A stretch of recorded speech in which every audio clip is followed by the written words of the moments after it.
up at night, yeah. Make all the demons quiet, yeah. We were built to thrive, yeah. I think that we've all had enough. What keeps you up at night, yeah.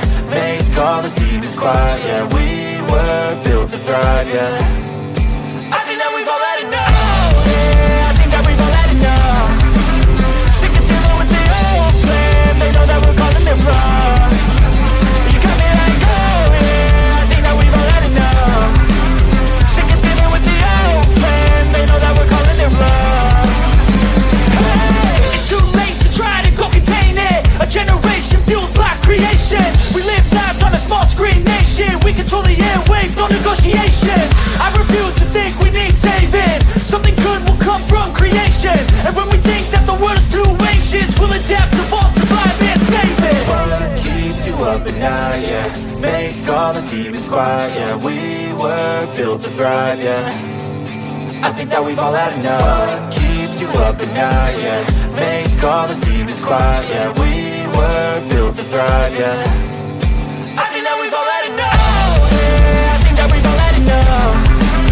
Sick of dealing with the old plan. They know that we're calling it wrong. You got me like, oh yeah, I think that we've all had enough. Sick of dealing with the old plan. They know that we're calling it wrong. Hey, oh yeah, I think that we've all had enough. Sick of dealing with the old plan. They know that we're calling it wrong. You got me like, oh yeah, I think that we've all had enough. Sick of dealing with the old plan. They know that we're calling it wrong.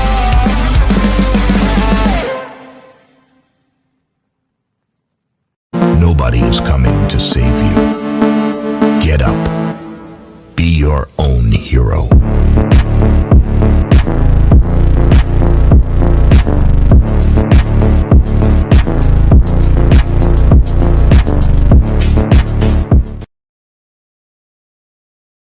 Oh, look at me. I'm retarded. I'm a globe. All right. Good evening, ladies and gentlemen. Welcome to Sovereign Soul Unchained Mind.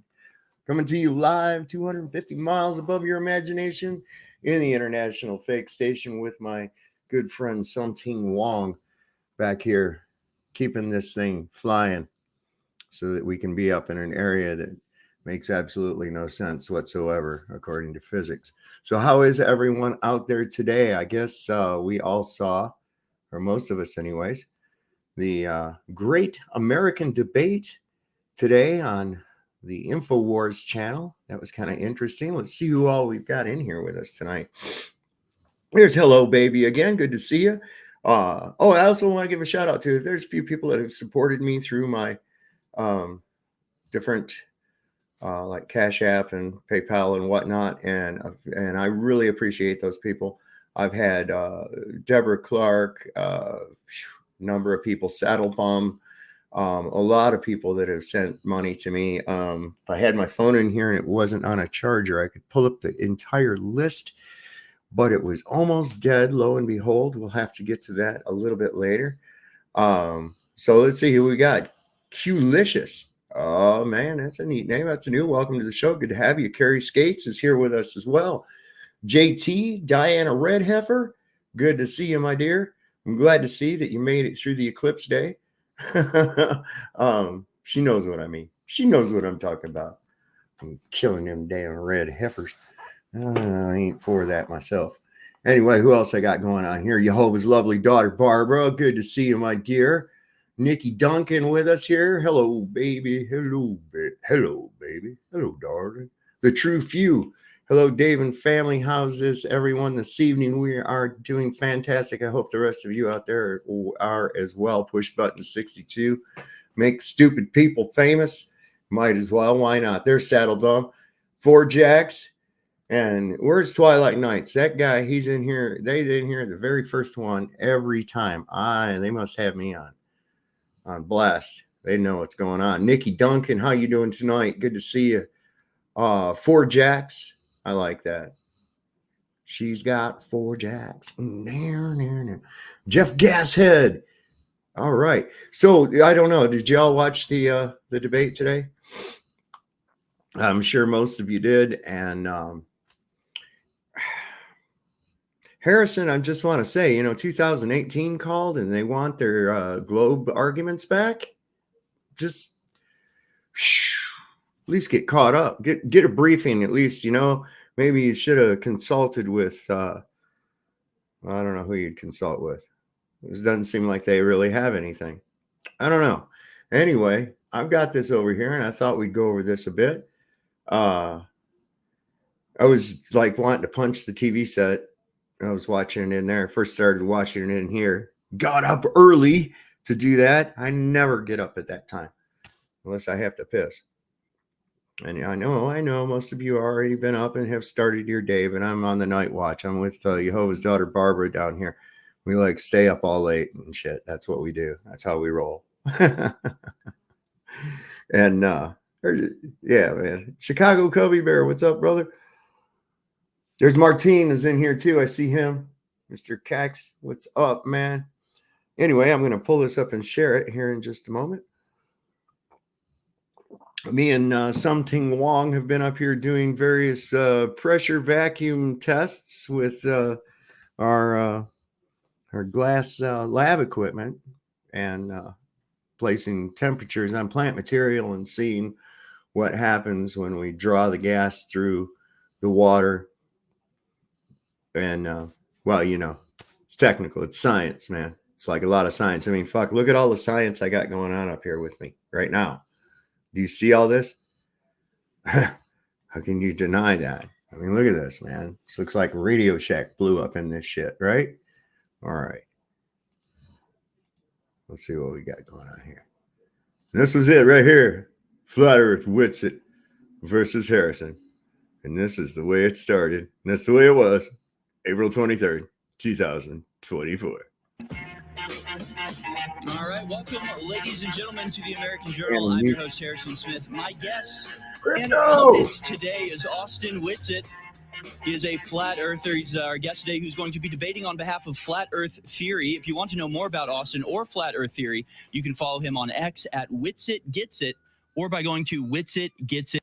Yeah, if any of you, which I'm sure most of you are, if you don't know who Witsit is, I don't know where you've been, but if you haven't, subscribe to him. Go and check him out on YouTube. He's on X.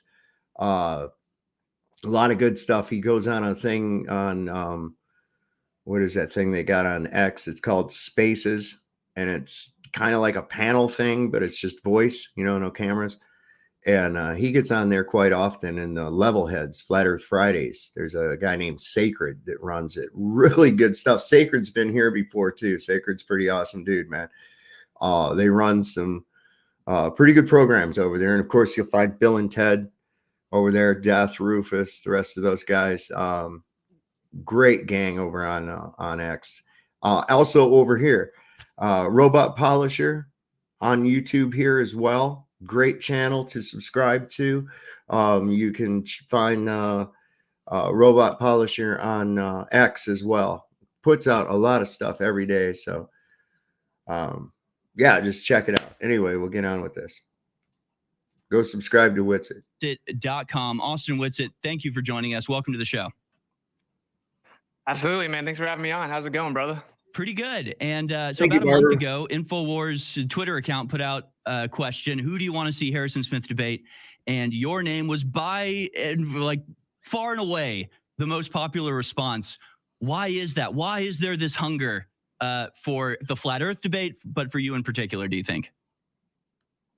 I think I've done pretty well in the debates, and typically the opponents are not all that worthy, humbly. They're just not typically as informed. So I think that, especially with Infowars, there's a huge crossover, right?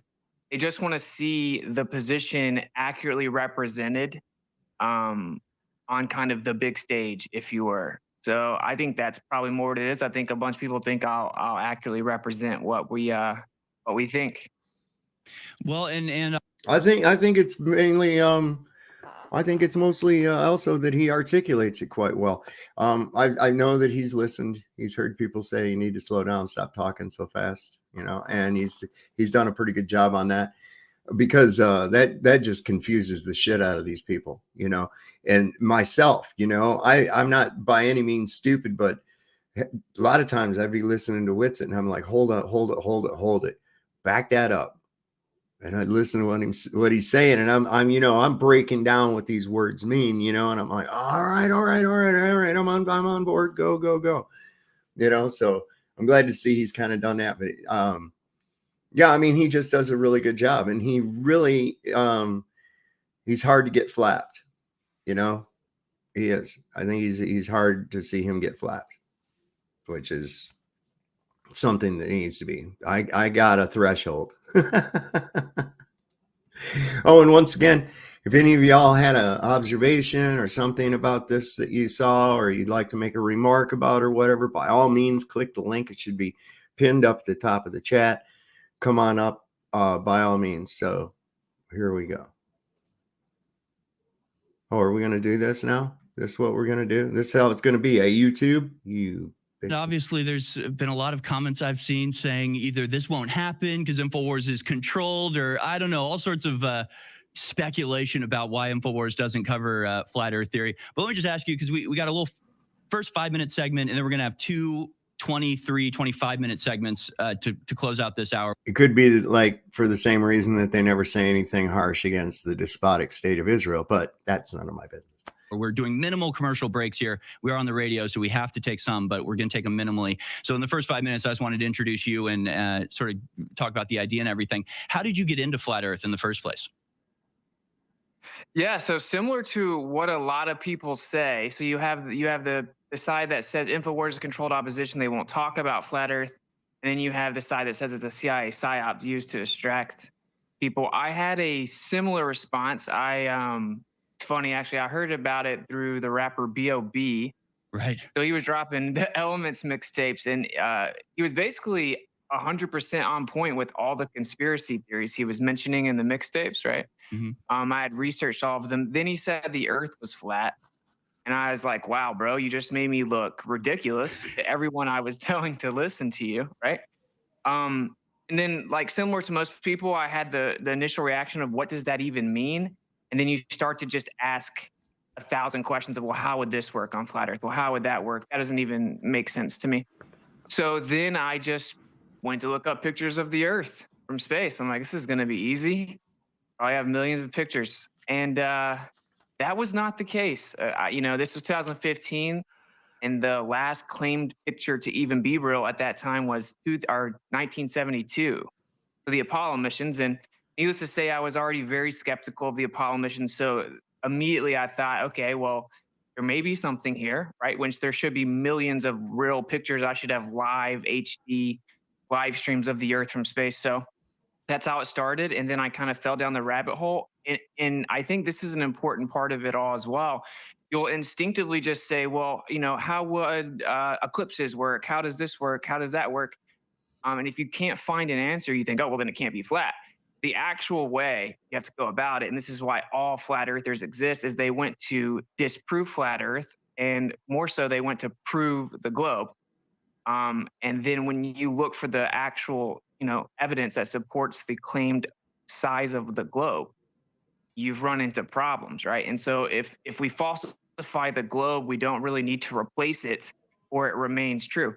So that's pretty much my like really succinct journey through this. Is I just went to look for evidence of the globe. I went and made observations myself. It just didn't stack up. And needless to say, like years later, it just gets worse and worse. And I can assure the audience, flat Earth is going nowhere because of the lack of evidence. So, that's kind of my journey really quickly. Yeah. Well, it is interesting, and we'll get into the actual debate portion here on the other side. It's sort of the first debate we've held, so it'll be interesting, but I guarantee it'll be fun. And let me mention, today's debate is brought to you by BrainForce Ultra, InfoWarsStore.com. Take your BrainForce Ultra. This is pretty funny. And we'll hit the ground. This was pretty funny because Alex had to come join and jumping up on the panel, up on the screen there, get his fat ass up there. Buy my boner pills, you know. Back, ladies and gentlemen, to the great flat Earth debate. Myself and Austin Witsit. Austin Witsit can be found on X at Witsit Gets It, and his website witsitgetsit.com, where he talks flat Earth as well as a number of other conspiracies. And so I figured the way that we would do this, I've seen other online debates do it, where both sides will take about a 10-minute opening statement to state their stances, if you need all 10 minutes or not. And Austin and I talked during the break, and that's a great point, Four Jacks. That's a great point, because we all thought it was fucking ridiculous. I did. Four Jacks did. I'm sure most of you did too. And once you realize the impossibility of what they're postulating, then you go, holy crap. We decided I'll go first, then Austin will get 10 minutes to respond. That sound good? Sounds great. All right. Okay. So I'll just go ahead and begin. I want to start with sort of three preconditions from my perspective, what I'm bringing into this debate. First of all, I do not care if people believe in flat Earth. I have absolutely no stake in the matter. I don't think people that believe in flat Earth are stupid. I don't think that, I understand the impulse. I understand the questioning of institutions. I get all of that. I don't discriminate against flat Earth people. I just simply, honestly don't think it's really worth discussing. But we are discussing it here, and we'll get to why that is. But I don't care if you believe in flat Earth. I don't judge people by that at all. I have family and friends that believe in flat Earth. I respect them tremendously. Two, I don't have any training, indoctrination. I barely have education in the matter. I have no loyalty to NASA or any other governmental organization whatsoever. Just like all government organizations, NASA lies all the time. That doesn't mean the Earth is flat. But three, in my position as a professional conspiracy theorist, I'm really incentivized to actually believe in flat Earth, if anything. I know there's a huge and extremely supportive audience of flat earthers. And if I was cynical and greedy, I would pretend to support flat Earth, because I know that the support that could get me. If anything, I'm sort of anti-pandering here. I know about half my audience believes in flat Earth, but I simply don't. And, it would really seem like it would be in line with my general position, which is questioning authorities and questioning the official story. But at the end of the day, I just sincerely don't believe it. So those are sort of my preconditions. I don't have any training. I'm not loyal to any, science. I'm not a trust the science type of guy. I don't actually care if you believe in flat Earth, and I'm really incentivized, if anything, to believe in flat Earth, but I just don't. And so why I'm against the flat Earth, also, so I can sort of divide into three parts. One, I just genuinely do not think it's true. I researched flat Earth. I'd heard about it like you. I had gone in. Now, this is what's going to crack me. This is what's going to crack you up. I researched it. Listen to this. Actually, I went saying I'm ready to be convinced. I've heard people think the Earth is flat. I think that's.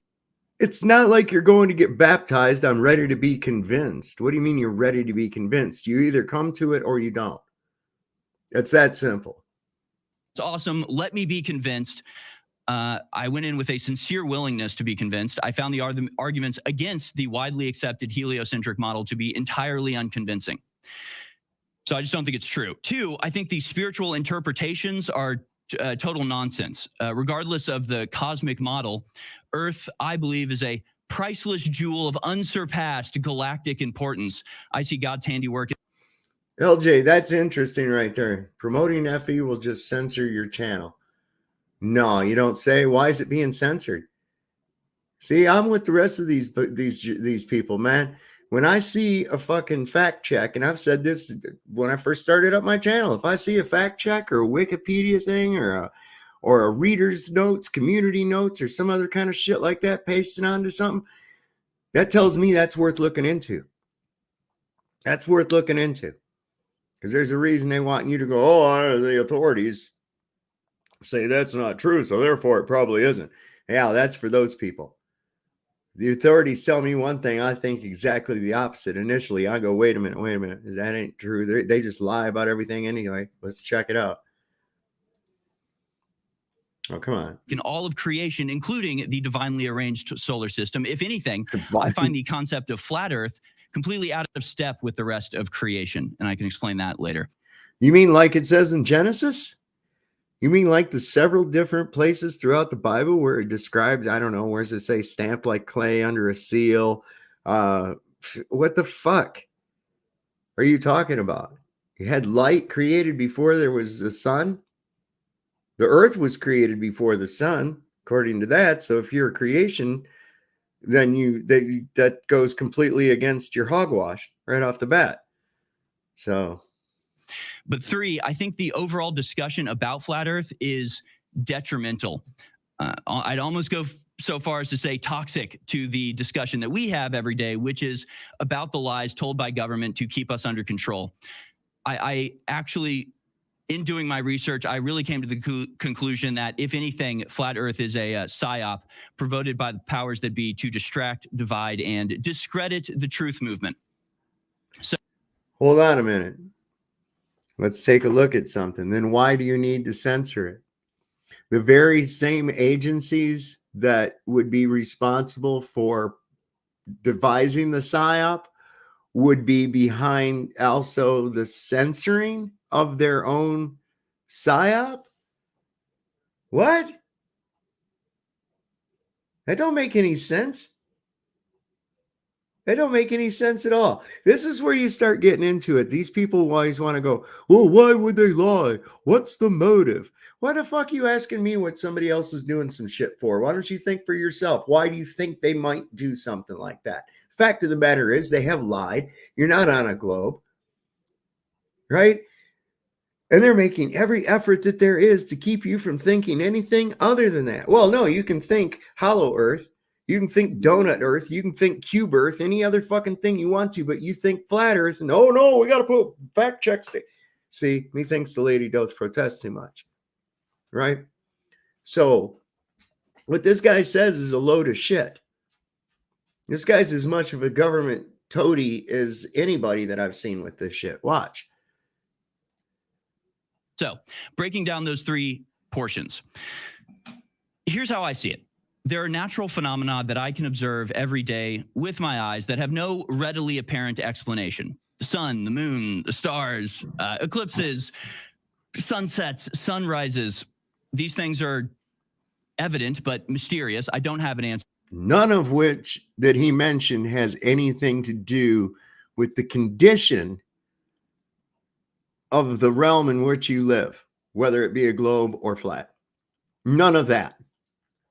To them, evidently prima facie. Let's find out if the earth's flat. Okay, what should we do? I don't know. Let's look up in the air. Hey, that's right, because we're trying to figure out what the condition of where we're standing is. Let's get a telescope. Yeah. What the fuck? Just from my own observation. So if somebody came to me and told me that we're standing on a stationary plane and that there's a dome above us that rotates at a continuous, degree, and the moon and sun revolve around the earth, I would say that makes sense. Yeah, that comports with my observation. It certainly could be the case. So it goes along with your observation. But because you've been told by who was it? The very people that you go on and do a show all day long about who's doing what, being corrupt and lying. That's right. Yeah. But if somebody else came along and said, well, actually, the reason the sun looks like it's circling around us because the earth is spinning, and all the other aspects of the heliocentric model, I'd have to say, yeah, that also makes sense. I can also picture that as being true. But then you have things like stars that don't behave like other stars, whatever you want to call stars. The points of light, there are some that wander, right? Planets. It's where the term planet comes from. They seem to wander independently. Now, if you assume the earth is at the center of these planets, you can actually map the paths. They're just sort of twirly, wiggly lines. No, they're not. They're perfect fucking lines. They're perfect arcs. And it corresponds along with a magnetic field. It's like a spirograph, man. It's awesome. But you can do it. You can predict them and you can actually track them and measure it, assuming that. Oh, yeah. And I was thinking this, too. This shit about them predicting. We want to predict. We can predict. This does what we predict. You know why these motherfuckers are so down about this prediction shit of everything? Because they're scared. They're completely scared. They cannot handle anything random. because that's how fearful people are. Those are how control freaks are. Control freaks are like that. And that's why they're control freaks. They can't handle anything random that they didn't know is going to happening because they're fearful people. They're very fearful people. That the Earth is the center. That does make sense. It's just you're going to get sort of a different path for each planet that make different motions depending on the time of day. But then if you shift the center, the assumed center, to the sun, and you take a heliocentric model, all of these disseparate and seemingly random paths just go shoot right in the middle. Suddenly it's all very nice, clean, explicable, concentric circles. That makes absolute sense. Obviously, these planets all seem to be affected by the same force, not completely different. Concentric circles? Aren't we told of elliptical orbits? And this is one of the explanations as to why we had a 120-mile wide shadow from the eclipse here in April, but only 70 miles wide back in October. What? Concentric circles? Perfect. Oh, come on, man. Thought you said you researched this shit.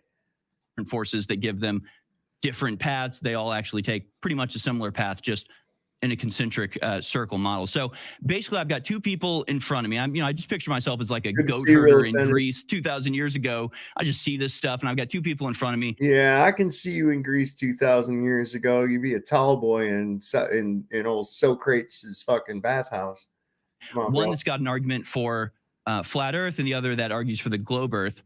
And I know that, you know, in your argumentation, you like to present the globe Earth side as presenting a model. Therefore, it's making a positive claim. Therefore, it has the burden of proof. But to me, these claims are equally burdened. I mean, they're both claiming to be able to explain what I'm seeing, just because one side claims to be able to provide a model. And you just explained that what you observe matches what the flat Earth claim is.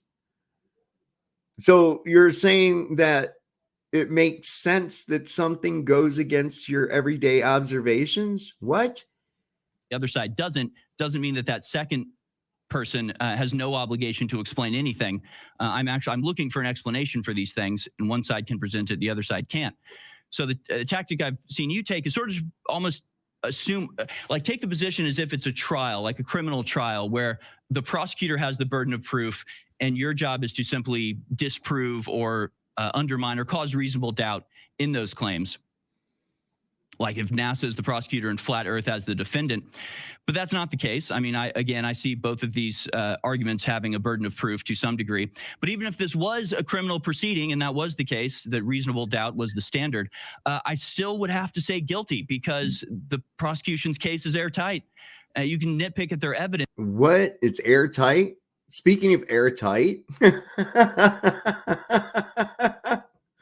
speaking of airtight, do you mind explaining to me, Harrison, how you can have a gas pressure system without containment? And don't tell me gravity, because you can't show gravity or an attraction of gases to the earth or any other fucking thing like that. So how do you get a ball of gas to form to be the sun in the first place? I mean, the thing dies on inception. So I don't know what kind of a kangaroo court your mind is operating in, but in the court of actual evidence and proof, you're a joker in the fucking bailiff seat is what's going on. But I've really seen nothing that undermines the core argument, right? So their story makes sense. It fits all of the evidence, and we can get into all of the evidence for flat Earth later, but there isn't any, so that'll be an issue. And in the second part, there isn't any. So you think that it shares burden of proof, even though the globe goes against 100% the observations that you agreed that you have. What? He has to. I'll give him slack for that. He has to, because he has that side. That's the first part. Just from my observation, what I'm seeing, looking for an answer, the heliocentric spinning Earth, round Earth model fits everything that I see, explains it to a very high degree. And even if there's, little things I don't understand here or there, it doesn't do anything to make me think the whole model is fake. So that's just why I don't buy the flat earth arguments. But the second part is the spiritual aspect to this. And simply said, I do not believe that the shape of the earth has any spiritual importance whatsoever. Flat earthers seem to ascribe extreme spiritual significance to the shape of earth. I do not. Whether the earth is flat or not, I feel the same way about God. In fact, I think the globe earth model comports more with my vision of God, as it is a sweeping, majestic, minutely detailed, intricate, and perfect model, just like most things in creation. A flat earth model, to me, is childish and simplistic in comparison. Nothing else in creation. Now, he thinks that animation right there that we're seeing is real. That I can observe, makes me feel like I'm in God's celestial hamster cage that the firmament would represent. See, and that's another thing they act like too, because it's a closed system, and of course it would have to be, that you're somehow trapped. And it's like, well, you can go to Bulgaria, right? Yeah. You can go to fucking Argentina, right? Yeah. You can go to Sydney, Australia, right? Yeah. You can go to Great Britain. Yeah. Those places are really far away from each other, man. Probably a lot of people alive that have never seen all of those places in their lifetime. So what the fuck are you acting like you're trapped? Where the hell would you go? See, this is the fearful mind. This is the fear mind. This is the demon mind. And yes, they are trapped. Demons, the disembodied spirits of the Nephilim, are trapped. They have no place on earth or in heaven. That's why they think that if they can escape, they can go to heaven. Well, that's not ever going to happen, because nobody in a flesh and blood body, like, you're not going there like this. Nobody gets out alive. That's just how this is. You go out, you don't come back. Done.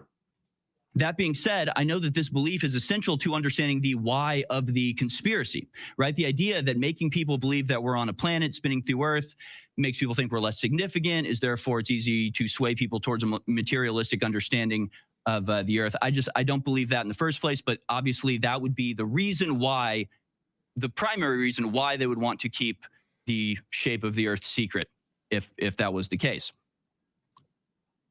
So let's confront this conspiracy, because it would be a massive conspiracy necessary to uphold a lie of this magnitude. And it doesn't even make sense as a concept, right? If you, Harrison, you're under 1 minute. If you put yourself in the position of people who are trying to keep this secret, there are like a million other ways you could do it. And I only have been about a minute left, so I'll just stream through these. Basically, the scale of the conspiracy necessary to keep this up is too vast to be feasible. Millions of people have worked on space programs.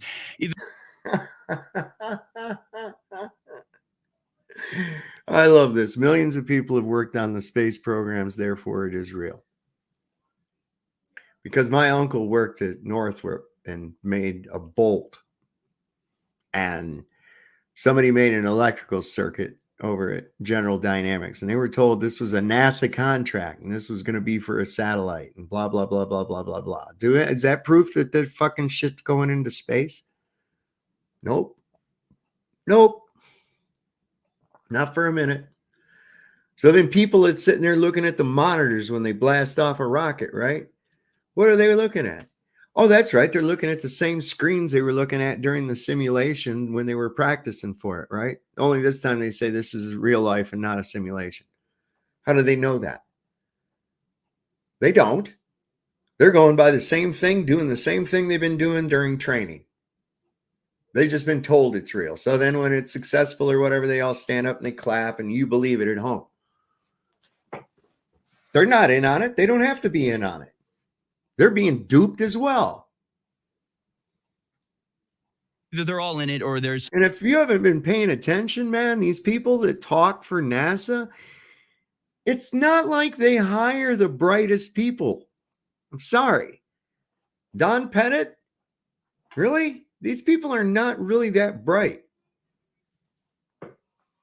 Some sort of parallel industry constantly psyoping the people in the space industry, whether Saviloons are Yeah, satellites or balloons. Every image from space is CGI. Rocket launches fall into the ocean. Just one of these would require thousands of people working for decades in absolute secrecy. And the payoff is what exactly? Possibly weaken people's faith?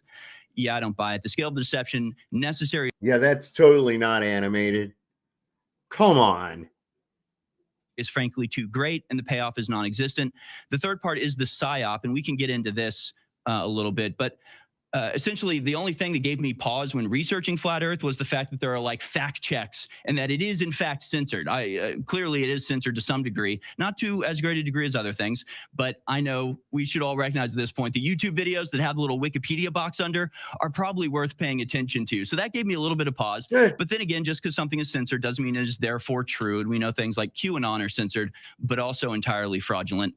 And to me, looking over the timeline, the growth of flat earth does not seem remotely organic. If you search news archives by years, there's no mention of flat earth at all, pretty much until 2013, until Obama, of all people, brings up the Flat Earth Society. And yeah, it seems like came out of nowhere. Nobody mentioned it before about 2013, and suddenly it's everywhere. It's the transgender. It didn't really start coming out, I don't think, to not 2013. I don't think it was that early. There wasn't really anything about it. I started seeing mostly about it around 2016, 2015, 2016, somewhere in there. I don't know. It could just be me though, you know. Movement of conspiracy theories. Nobody had ever heard of it a decade ago, but all now, right, Harrison, about 25% of people make it their entire personality. So that's my feeling on flat Earth. The floor is yours, Austin. Nice. So I'm just going to try to address some of the meta things you mentioned here, because that was a similar approach I wanted to take. We can get into the specifics in the open discussion. So like I said, I originally thought this must be a psyop and it's used to discredit all the other conspiracy theories, right? But that actually is not the case. You know, actually on the back of Alex's book, right, or Tucker's book, it mentions Alex. It says, you know, he's super censored. Why would you have to do that if he's just wrong? He must be onto something. They don't censor flat earthers. And as you accurately pointed out, they absolutely do. And now I've been kicked off Venmo, PayPal, Airbnb. We're talking about cosmology. As to why it's not as censored, there's no cover story, right? So with everything else, it's hate speech, it's dangerous, blah, blah, blah. It's dangerous medical misinformation that could hurt people. What can you say about flat earth? Really nothing, right? So there's no even cover story to actually censor it completely. So what do? They shadow ban it, which is arguably worse because when Alex Jones gets kicked off everything, everyone wants to know why. When you're still on YouTube, people think, oh, you're not censored, and then they can't find you. Like if you search flat earth, you get nothing but hit pieces. So it did absolutely explode. Obviously the conversation would be, is it organic or not? But like you said, they pointed to the Flat Earth Society, which is specifically crafted misinformation. So that's like probably the strongest piece of evidence off the rip against the PSYOP narrative is when I looked into it, all the information that was presented to me as flat earth is not what flat earth actually was. It turns out it's totally different. It makes the position asinine, and it's not actually what they think. And so that's exactly what you would do if you're discrediting the truth. And as to the comparison to say QAnon, well, we know QAnon had a lot of truth in it. The reason QAnon worked was because it had a lot of truth. And so basically it was, don't get to these truths. If you're going to, we're going to round you up and guide how you interpret those truths, similar to Operation Trust, right? And just sit on your hands, don't do anything. So if it's a PSYOP, it hasn't worked very well because every single flat earther saw through the pandemic immediately. Every single flat earther protects their children from the onslaught of propaganda, probably the highest percentage of homeschooling in the world. It would be flat earthers. So as to it mattering or not, I'll touch on that.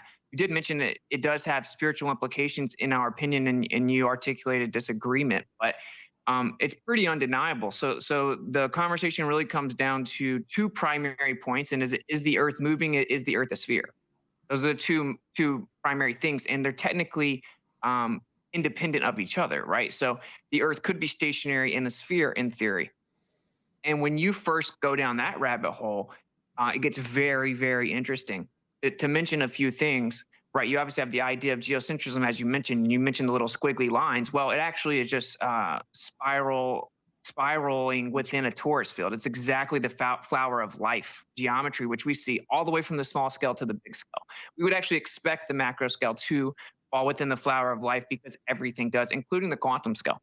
But it's called the Copernican principle. And that was one of the reasons why it's called sacred geometry. That's really like the foundation of this, right? It's the idea that the Earth does not occupy a special or unique position. So I certainly agree with you, bro, that looking at the current model would require a creator. This place requires a creator regardless. And actually, the first and second law of thermodynamics show you that naturalism is insufficient and you must invoke supernatural creator. For the sun and the moon to coincidentally be the same size in the sky, but actually the sun's 400 times bigger, just coincidentally 400 times further away. How is that not, requiring an intelligent designer? But at the same time, it isn't really about because it's a coincidence. Now, we saw the other day, I showed how the Earth was formed. And it was because these rocks smashed into each other for some reason and stuck together in space. And then later on, water came from space and landed on it. And part of it turned into the moon. And, it's just random and crazy and shit. That's why. What's up, Jess? I'm doing good. How about you? Hey, hanging in there, brother. Doing real good, man. Feeling good. I know your son reached out to me about booking, and I think I sent him a time. I'm not sure if we booked it or if he hasn't responded. Tom, maybe if you can just find out for me. Yeah, I'll check it out for you. Because we definitely like to get him on. Mm-hmm. Let me see something. You sent him an email? How long ago? I'm not sure. What's his name? Ryan. R. Wells is his thing. Yeah, R. Wells. Okay. Let's see if I can find him here. Yeah, I told him what our next date was, and I asked him what time zone he was. So this was when did I send it? On April 23rd. Oh no, hang on. What's the date today? April 20. What? Today's the 23rd. This is weird because. All right, so I just said. Oh, yeah, that was Ryan. Okay, yeah. Okay, he just messaged me, and I just messaged him back. Okay, that was who your son was. Someone just messaged me, and he saw us interviewing Jeff Berwick, and he was like, "I know you reached out." He's like, "Your email was in my spam." And I didn't know who this actually was because I talked to so many people, and right. I actually just messaged him about our next date. So, okay, whatchamacallit, that's hilarious. I'm glad that I came up and I could clarify who that was, cool. Because there's lots of people that I've talked to and I've sent out dates and they never responded. And just because I'm so busy, I don't go chasing down people. If people want to get on the show, then right. They'll reach out and stuff. So I'm glad that I know that was him that I just talked to. Okay, good. I'm glad we got that straightened out. Awesome. Did you check out this debate today? No, I'm just seeing it, hearing it for the first time. I was watching some of the drama over at Jack Talcott's earlier today, and so that was fascinating. It was going good, and then it just kind of went shitfuck sideways when someone shows up and needs the attention all on them, and then everything goes sideways. And who is the disruptor this time? I had the same donkey that does it all the time, the one that he goes back and forth with, and Paul, the one they called the Unslaved. Yeah. Well, same drama, same, and there's actually some new girl that was actually calling him out, and then he couldn't just take accountability and just move on. He has to deflect it and point it at every other direction but himself, and that's what master manipulators do, right? So well, you got to think this way too. Jerry Springer stayed on for a number of seasons, so you can, I guess, sustain an audience with that kind of shit if you need to, Yeah.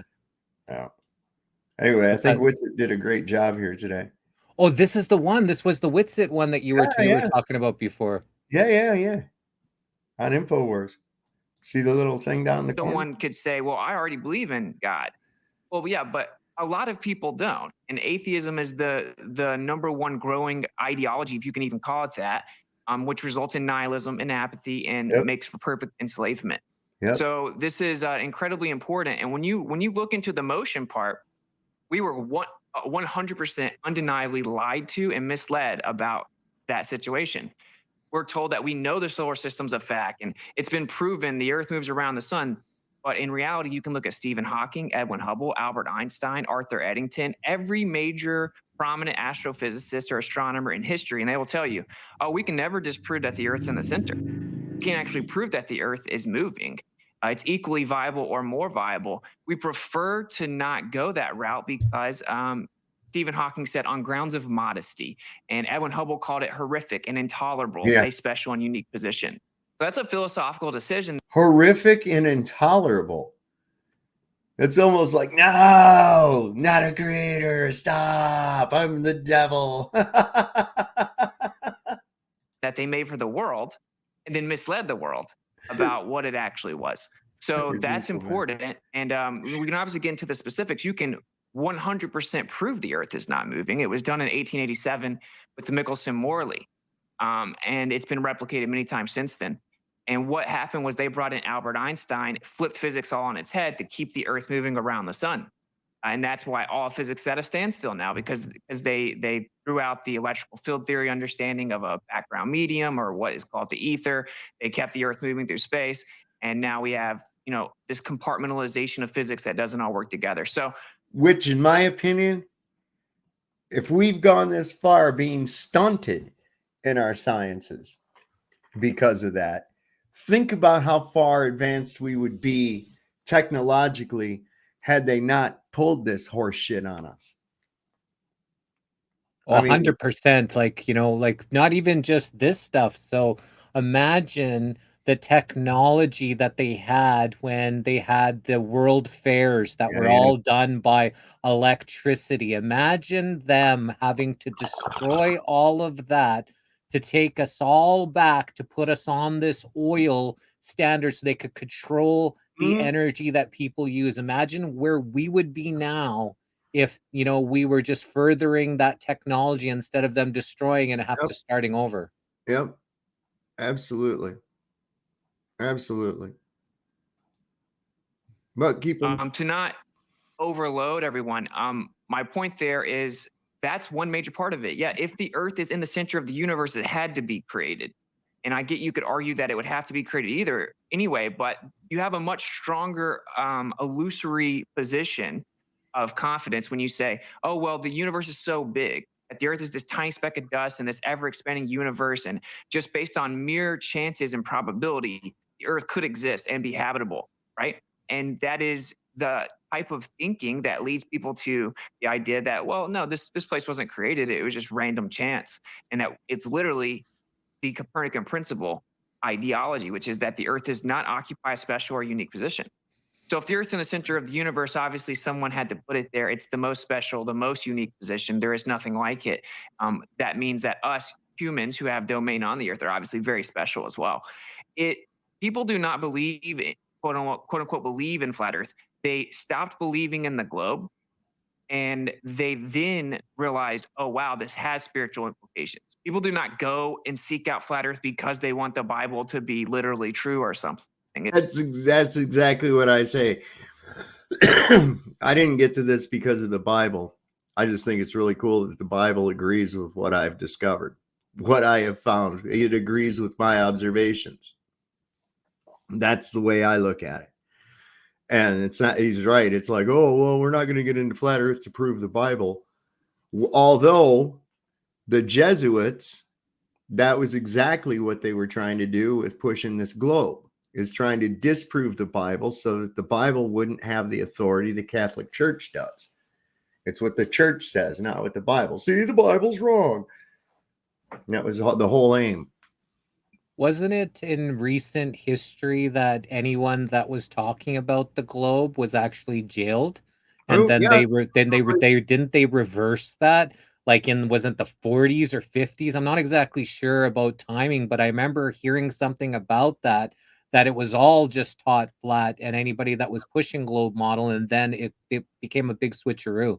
Yeah, early 20th century, late 19th century, when they were trying to push that in a lot of areas, there were people that had been threatened with jailed, fired, removed from teaching positions and whatnot. Yeah, as they should have been. People knew what it was about. They had to be, they were more in tune with what was going on back then. If you had a teacher even had to, the school mom or even a teacher had to uphold a certain reputation. Now they just go teach kindergarten, go home and do their OnlyFans account. It's like, no, that would have never been tolerated. No green hair, no nose rings, no squishing fish biscuits together, none of that. It wasn't to be. And if you did, you kept it under wraps. There was a certain reputation that had to be upheld. And now it doesn't matter. The freaky you are, the more they want you. Oh, what? You're a kindergarten teacher and you're a transvestite? By all means, we need you. God. Come on. No circle of death, down with the circle of despair. It's quite the opposite. People find out that the scriptures are now viable again.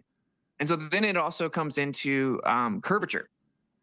Right. And so that's the two major things. And we falsified the radius value. So when it comes to, well, all the model works so well, that's also not true. And we can get into it. Every single part of the globe Earth model took hundreds of years to theoretically patch together, and it doesn't work. Yeah. From the core all the way to the universe, none of it worked. It's not even close. And that's why you have dark matter and dark energy making up 96% of the universe. And it's just an illusion that we're in the center because everything's accelerating away from each other. All these crazy theories where if you just have the Earth in the center, you don't need any of that. And it matches all astronomical observations. You don't have to claim that everything is an illusion. So why were we not told that? That should be a very interesting question for the audience. You were lied to. Is this video graphic that's playing? Surely that wasn't Witsit's. I think that's Infowars is playing that. Probably.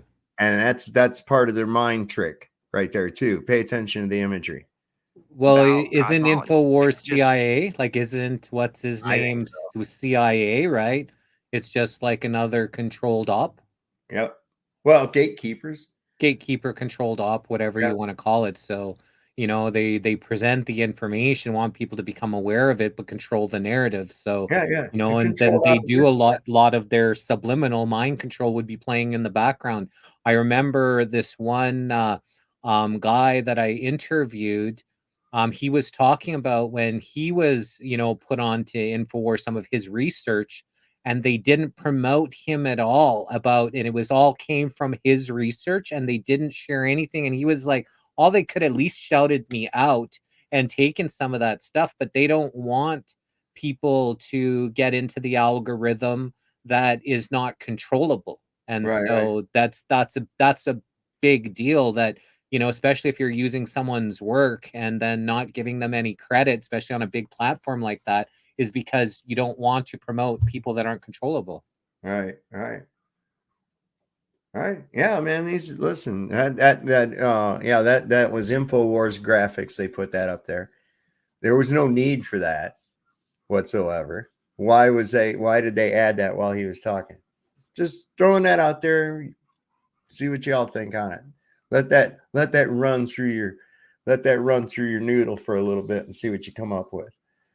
Someone asked if Infowars was Alec Jones, and that's what I relate Infowars to, is Alec Jones. He's the face, the money behind it. Well, he popped on here. Oh, he did? Okay. He popped on here during that thing, and he said something fucking stupid. I forget what it was, but I was laughing. I was like, yeah, he had to bring his fat ass out there on camera and say, oh, buy my boner pills, and then go back,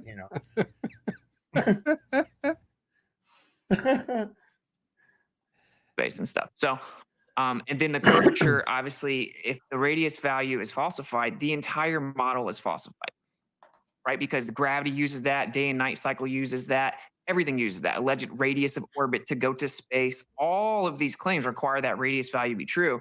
Distances on the globe. So if it's untrue, the entire model is untrue. So That's a still man of our position. Holy shit, look at these fucking graphics that they're showing. These little film clips. I'm looking at this, I'm like, what are they showing this for? What is the purpose? And of course, my audience knows all about this mind control and how these imagery work. We talk about this stuff all the time. So what that's there to do is not only distract away from what Witsit's saying, but also to make flat earthers look stupid. Look stupid. The whole narrative to look dumb. Yep. You know what, Barbara? You ought to get you a bottle of them boner pills, dump it into that little bag of dicks that you got, shake it up and see what the fuck happens. You know, it might be kind of entertaining. They might jump out of that bag and hop around on the table. You don't know. Alex Jones got another client. What's up, Real Affinity? What's going on, brother? My brother, how you doing, man? Hey, man, doing all right. You already know. We all been watching this debate all day, man. Dude, oh yeah.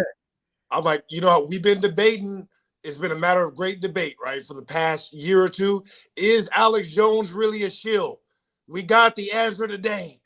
I'm like, look at these graphics. Like, as soon as you said that, I'm like, exactly. When I was watching graphics, I'm like, oh my God. Do you know when I got my realization of it, Ross? In Chantilly, Virginia, during the Bilderberg meeting, I met him. I shook his hand, and his hand was all clammy. And I looked into his eyes, said, "Hey, how you doing?" And he had these shifty, deceitful, fucking demon eyes. And I was like, yeah, I don't know about this guy. Yeah, see, I remember when he first had somebody on to do the debate, and you could just tell he was trying to railroad it.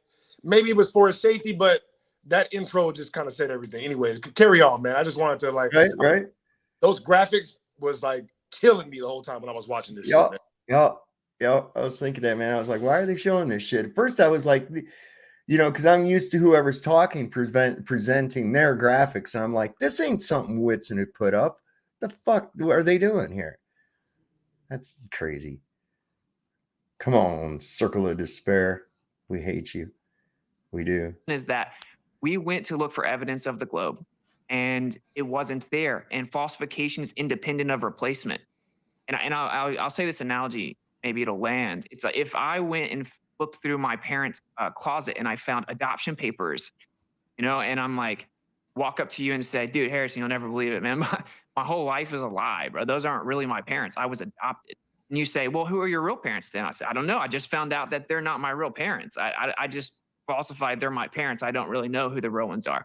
You could say, wait, you think everyone in town's in on it? Everyone in the church is in on it? No, they believe the lie. They believe that those are my parents. And if you said, well, until you can tell me who your real parents are, I'm not going to believe that those aren't your real parents. That would be ridiculous, right? Obviously, the falsification that they're my parents stands on its own. That's the way that this situation goes. Frankly and respectfully, I would say it's somewhat coping. Do not focus on that. Focus on the evidence or lack thereof for the positive globe Earth claim, which is antithetical to all evidence and experience. And then focus on random questions like the meme says, oh, how does everything in the universe work? Oh, you don't know? Well, checkmate, stupid flirt, right? If you've ever seen that meme, that isn't a proper way to go about it. So that's kind of a lot of the meta arguments there. I don't really see this being a successful PSYOP. I think that it's done quite the opposite.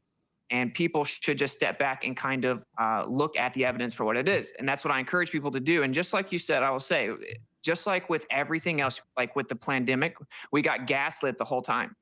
Oh, you science denier this, science denier that. Oh, you have no idea what we're talking about. Trust the experts. And of course. What is it? I thought Witsit had a great strategy. I saw people in the chat saying like, "Oh, he let him." I'm like, I thought Witsit was on point. I didn't see the whole thing; only got maybe 30% through, but I was very happy with how he attacked almost everything he said directly. Another good way to put that too is like this. Oh, well, you don't have a, like they'll say, why would they lie or whatever, right? Or is everybody in on it?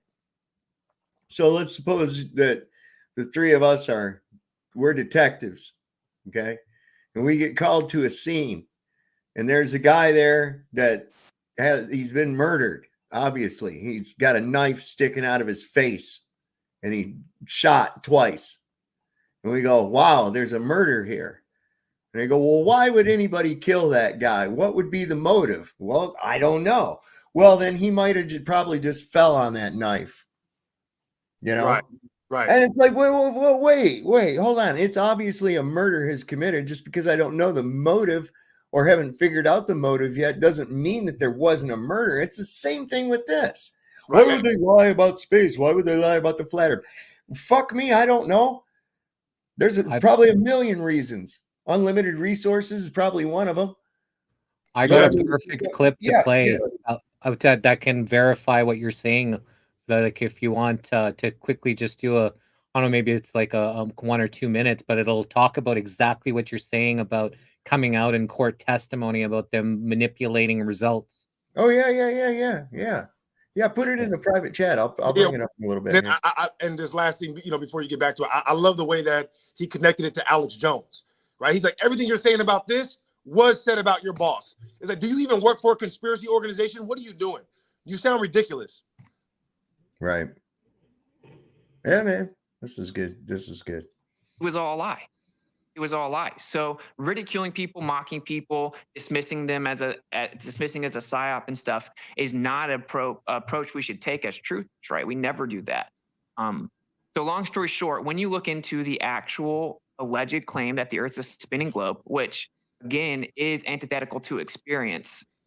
So you're saying, well, I think you have the burden of proof as well. I agree. If we say that the Earth is flat and stationary, that has a burden, and it's substantiated with every observation and all-day experience that we have.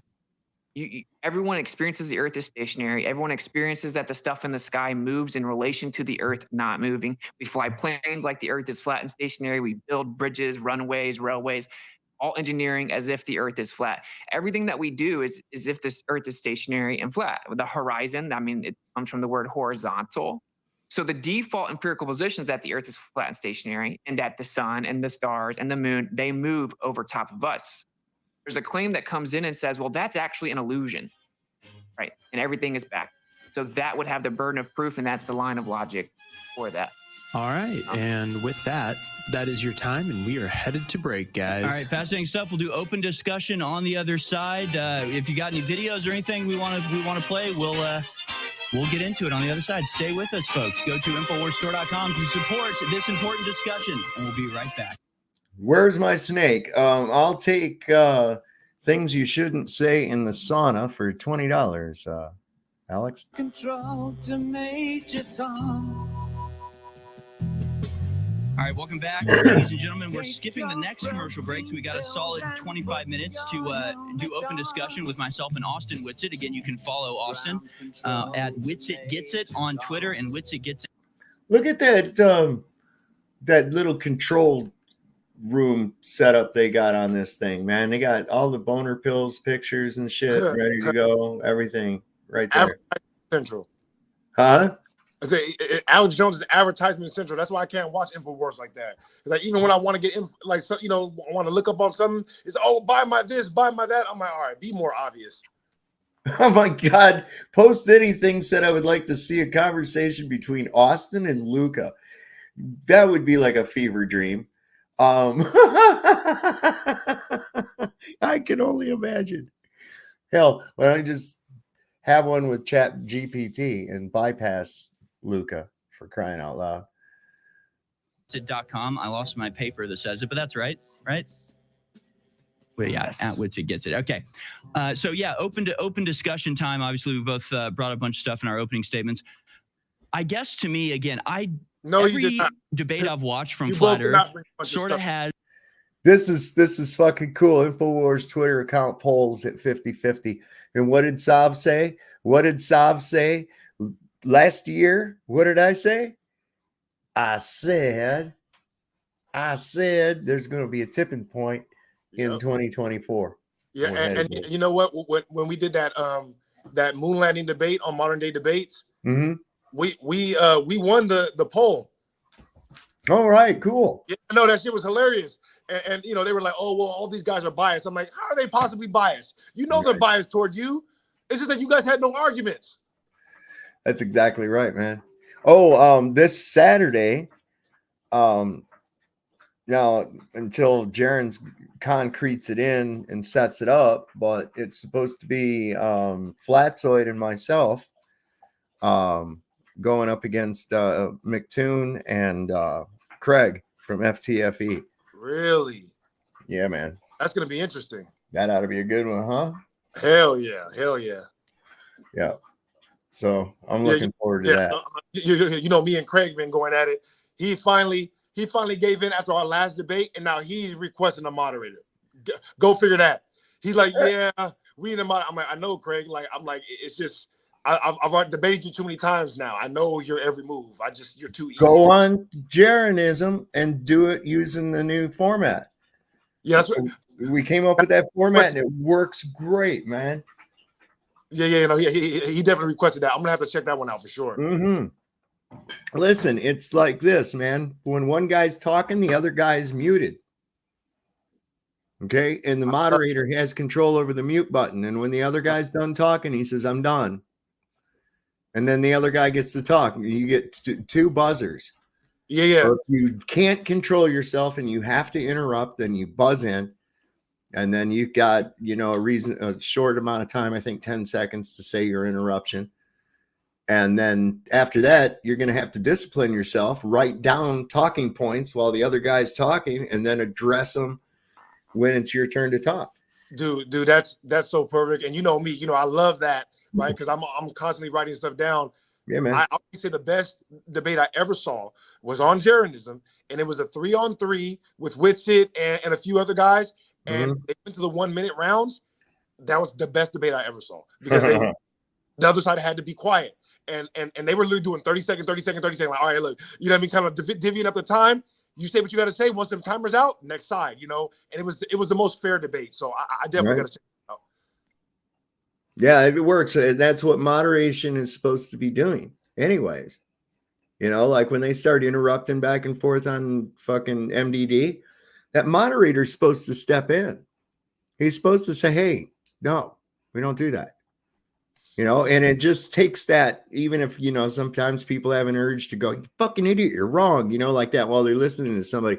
If you're muted, it don't matter. Say that all you want to. You can say whatever you want, right? Yeah. Because the other guy, you don't talk till the other guy's done. It's that simple.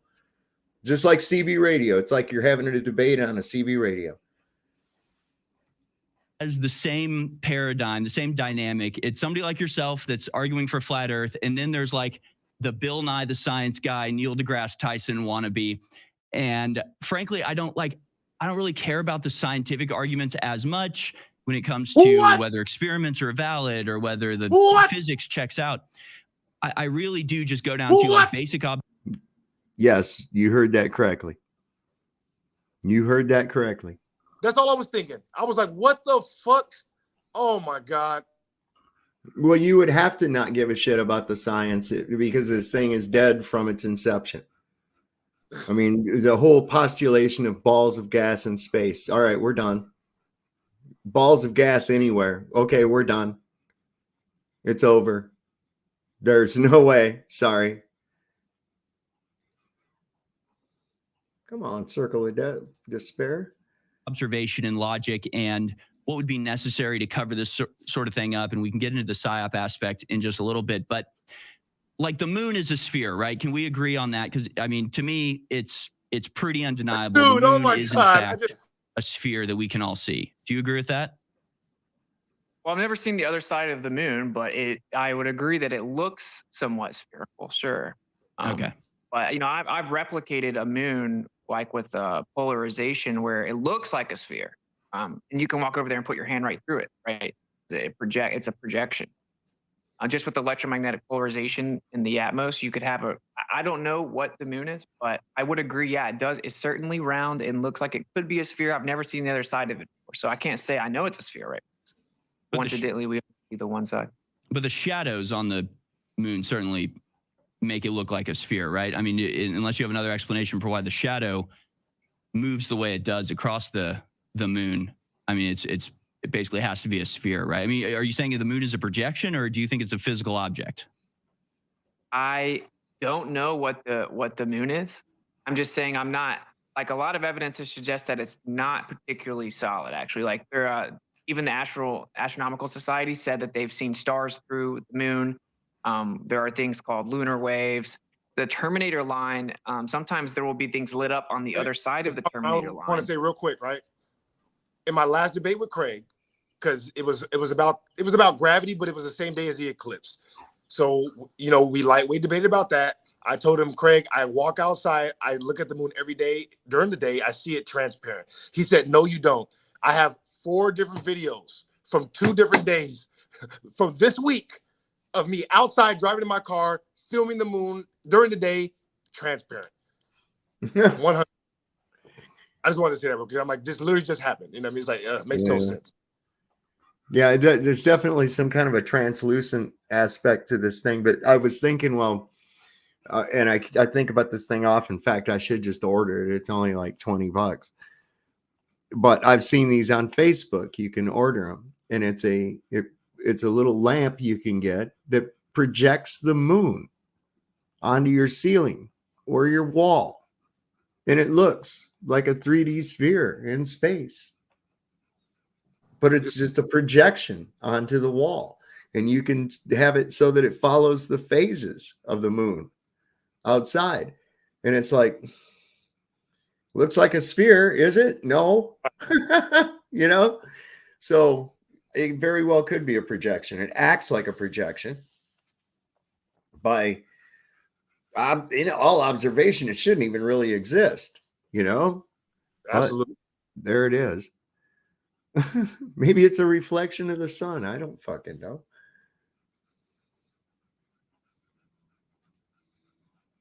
Right, which shouldn't be happening if it is a solid sphere with the actual shadow. I don't even claim to know that is quote unquote a shadow. We can replicate that with polarized lenses. It can just literally be like a plasma polarized lens, and it could be solid for all I know, and just be optically displaced within a medium. Both models, I think, is when you start hearing the stuff you've never heard, it sounds like I'm just making stuff up. But no, but both models claim that the sun and the moon aren't actually where we see them, right? That they're apparent positions. So that's interesting to know. It could be a solid sphere and just not where we see it. It could be relative to each observer based on their angle to it. So, but this is what I will say, that is actually kind of a meme. And normally people do want to, like, what's the moon? I don't know, man. I just know that the Earth is not what they said. Can I ask you a question? Like, you said you're just kind of into observation, right? That's what made me a flat earther, bro. Because I did not want to be a flat earther. Okay, let's just get that out. Like, it discredited everything I ever said, right? I'm like the conspiracy theorist of my family. So like all of a sudden I'm going to come around saying the most ridiculous thing ever. I'm immediately discredited. So right. I went out and looked. Oh, bro, you can see mountains from 300 miles away. They should be 2-3 miles below Earth curvature, and you can see them. Well, we'll talk about curvature here in just a second. But again, it seems to me like you can see the moon, and it's pretty clear what it is. It's a rocky body. It's solid. You can see the craters. I mean, powerful telescopes or even powerful cameras can zoom in quite a bit, and it's not a projection. It seems fairly solid to me. So, to me, this is, obviously just because the moon is a sphere doesn't mean the Earth is a sphere. And I know the argument that I've heard quite a bit is like, just because pool balls are circular doesn't mean the pool table is circular. Yeah, that's true. Just because the moon is a sphere does not mean that the Earth is a sphere, but it might kind of be like a hint, right? It might kind of be a clue. And it sort of means that if you use terms that I've heard where it's like this cartoon Earth of some idea of a orb suspended in nothing, it's like, well, that's not actually that ridiculous because we literally see one every day. I think the shadows obviously show that it's a sphere, and then you have things like the eclipse, and you brought up the fact that the sun is 400 times the size of the moon, but 400 times away, so it's a perfect match. And yeah, I mean that whether the sun is 400 times or 200 times, whatever the actual multiplication is, the fact is that with solar eclipses, you can see that the moon is clearly in front of the sun, and yet they're the same size. So whatever that... But it's clearly not anywhere to be seen as it arrives and leaves the sun. which it certainly should be, and giving the high reflectivity of the Earth itself from that light, we don't see any features on the moon except in these photoshopped, manipulated photos. There's a couple of them out there, but they're not real. I watched it with my naked eyes, and of course I sun gaze. I look at the sun all the time and for long periods of time. So I watched the entire thing with my naked eye and saw nothing approach the moon, nothing leave the moon, only something come in and cover the moon, or the sun rather, I'm sorry, and then leave. I didn't see the moon in the daylight sky. And if they're saying, well, because it's a new moon, it don't matter. You got the sun right there lighting the fucking thing up. You should see something, but there's nothing there. So these people are full of shit. No, well, 100%. That's what I was saying with Craig in the beginning of our debate. I'm like, Craig, how do you know that's the moon? You can see the craters. I'm like, No, you couldn't. why are you that up, Craig? We're both looking at the picture. You cannot see craters right there. Right? And I told him I didn't even look at it. He's like, did you watch it? I'm like, nope, I didn't see it. He's like, oh, well, let me show you some pictures. All right, show me and let's look at it together. You know, like, what the hell? Yeah. Yeah, he's a curious one. Why are all of these globe people so fucking weird, man? What is up with that? I was looking there. Is that T-Jump can only afford half a haircut? Got goddamn nail polish on his fingers, dude. And you know what? Speaking of that, I don't know if you know who Andrew Wilson is, right? But I've been watching a lot of his debates lately. He had a debate on Modern Day Debates with Matt Dillahunty. I don't know if he's ever done a globe debate, right? But I've seen him do like creation debates and stuff.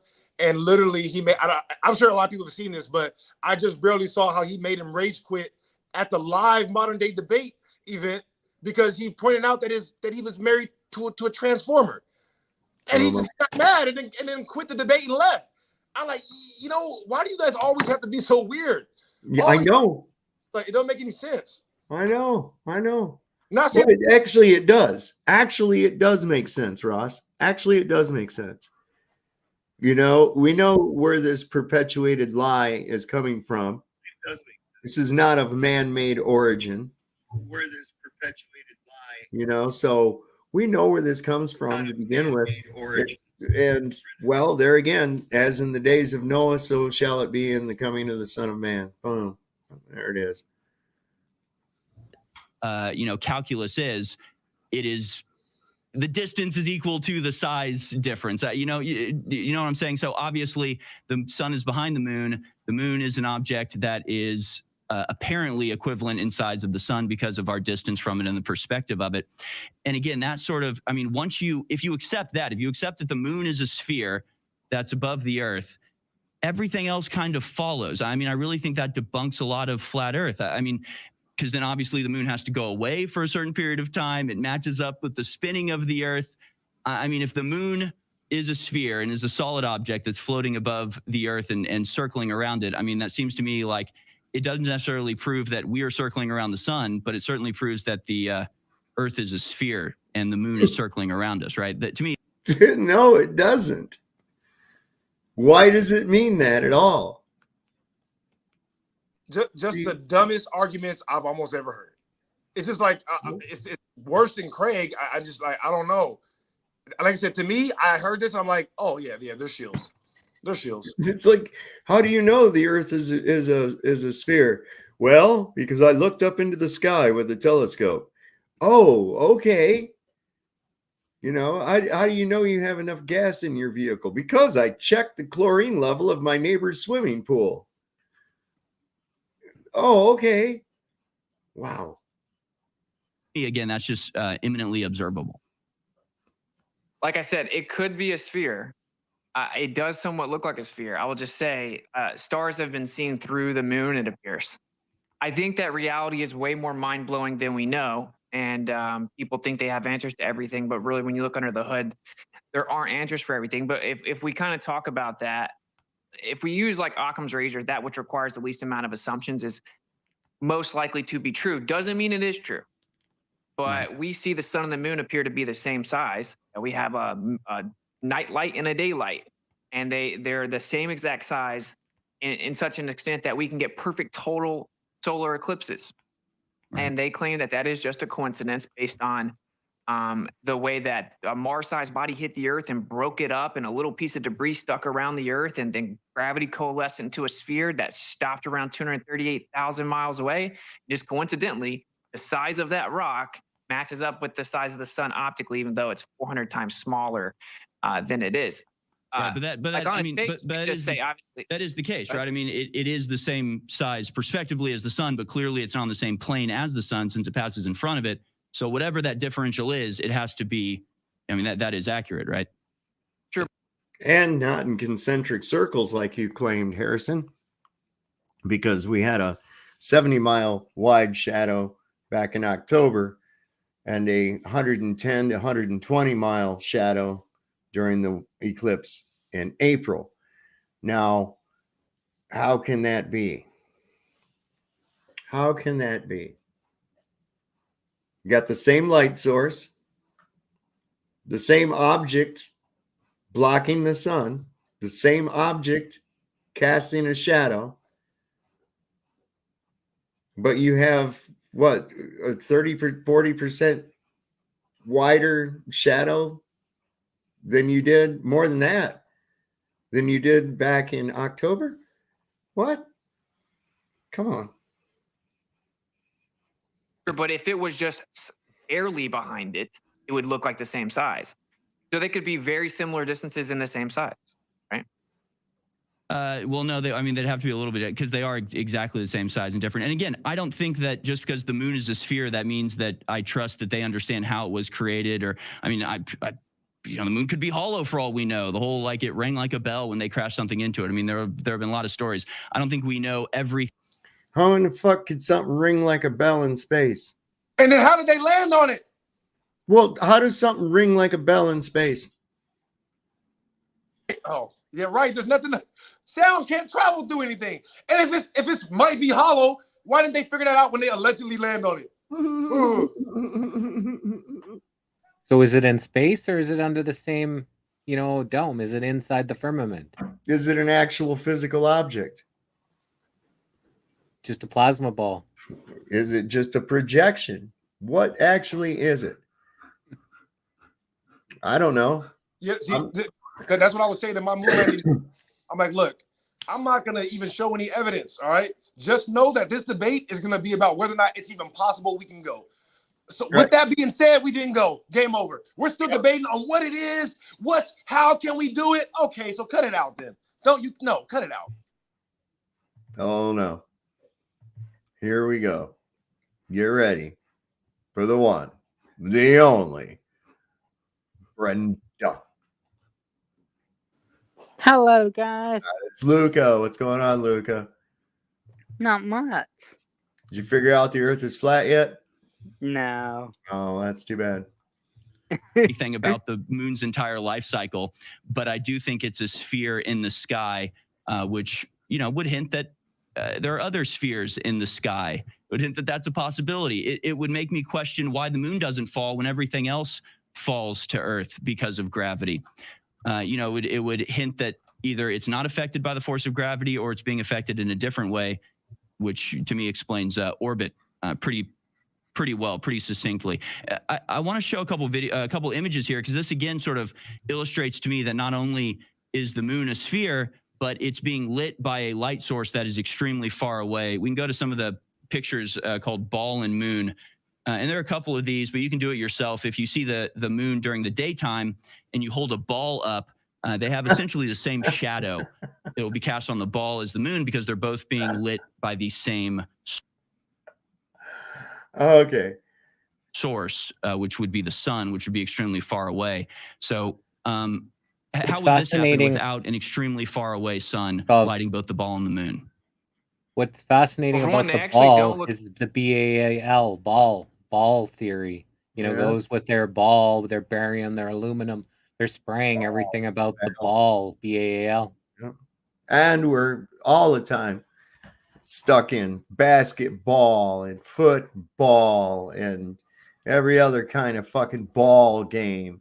Yeah, no. Shout out Democritus, and Witsit is famous for saying he's a guy that looks like he eats people, and he kind of does. He looks so weird, but Democritus was that guy. Like, oh yeah, the sphere is a perfect shape, so I'm philosophizing that everything must be a sphere. It's all philosophy. Yeah. Is that Yes, it is. the guy FTFE debated? What? What's your name? Ross? You talking about Ross? Yes, him.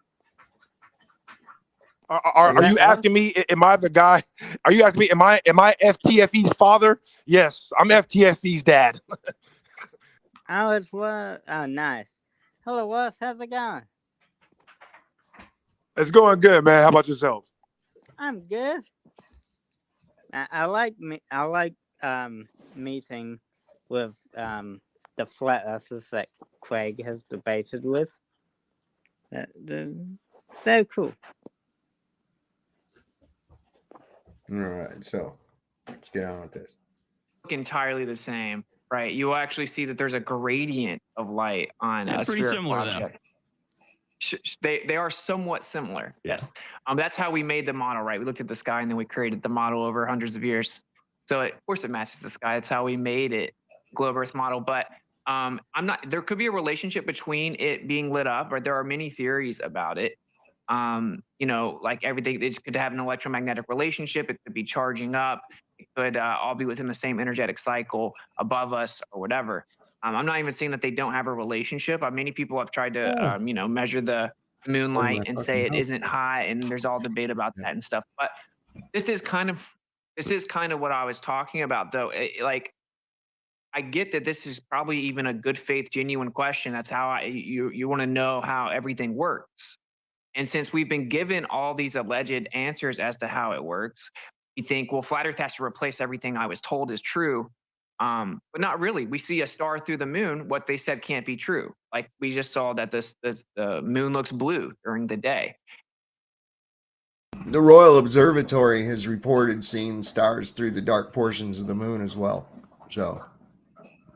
And then we showed a picture of the Earth from the moon, which was NASA came out and admitted they photoshopped one of those pictures and didn't tell the public about it. Right, just a second ago that was shown. So I guess what I'm saying is, do you agree that if the radius of the globe is falsified, everything else is falsified? So as to a question like, how would the moon work on a flat Earth? I don't know, but it is because we measured the surface of the Earth. I think that is the most important part. And I want to say this one more thing. When it comes to, you're right. It's like you can't look at the ceiling and say that's what the floor is, right? Mm-hmm. It's even more than that. It's if the Earth is in the center of the entire universe, it would be illogical to think that it's like everything else. It's the only thing that's in the middle. Everything else was created to move around it, right? So that's an important distinction there that most people don't point out. It would be illogical to say the Earth should be like what's in the sky when everything in the sky moves around the Earth. The Earth is distinctly different, right? I looked up in the sky today and I saw a bird go over. So it must mean that I'm a fucking bird, right? Same logic. Well, So, but again, we're dealing with two forms of reality: the perception and the actual, right? So it looks like everything's circling around us, but that would also be the case if we were spinning. It would look like everything was circling around us. That would mean it was circling around us. So dumb. It doesn't seem to me like the dumbest thing ever.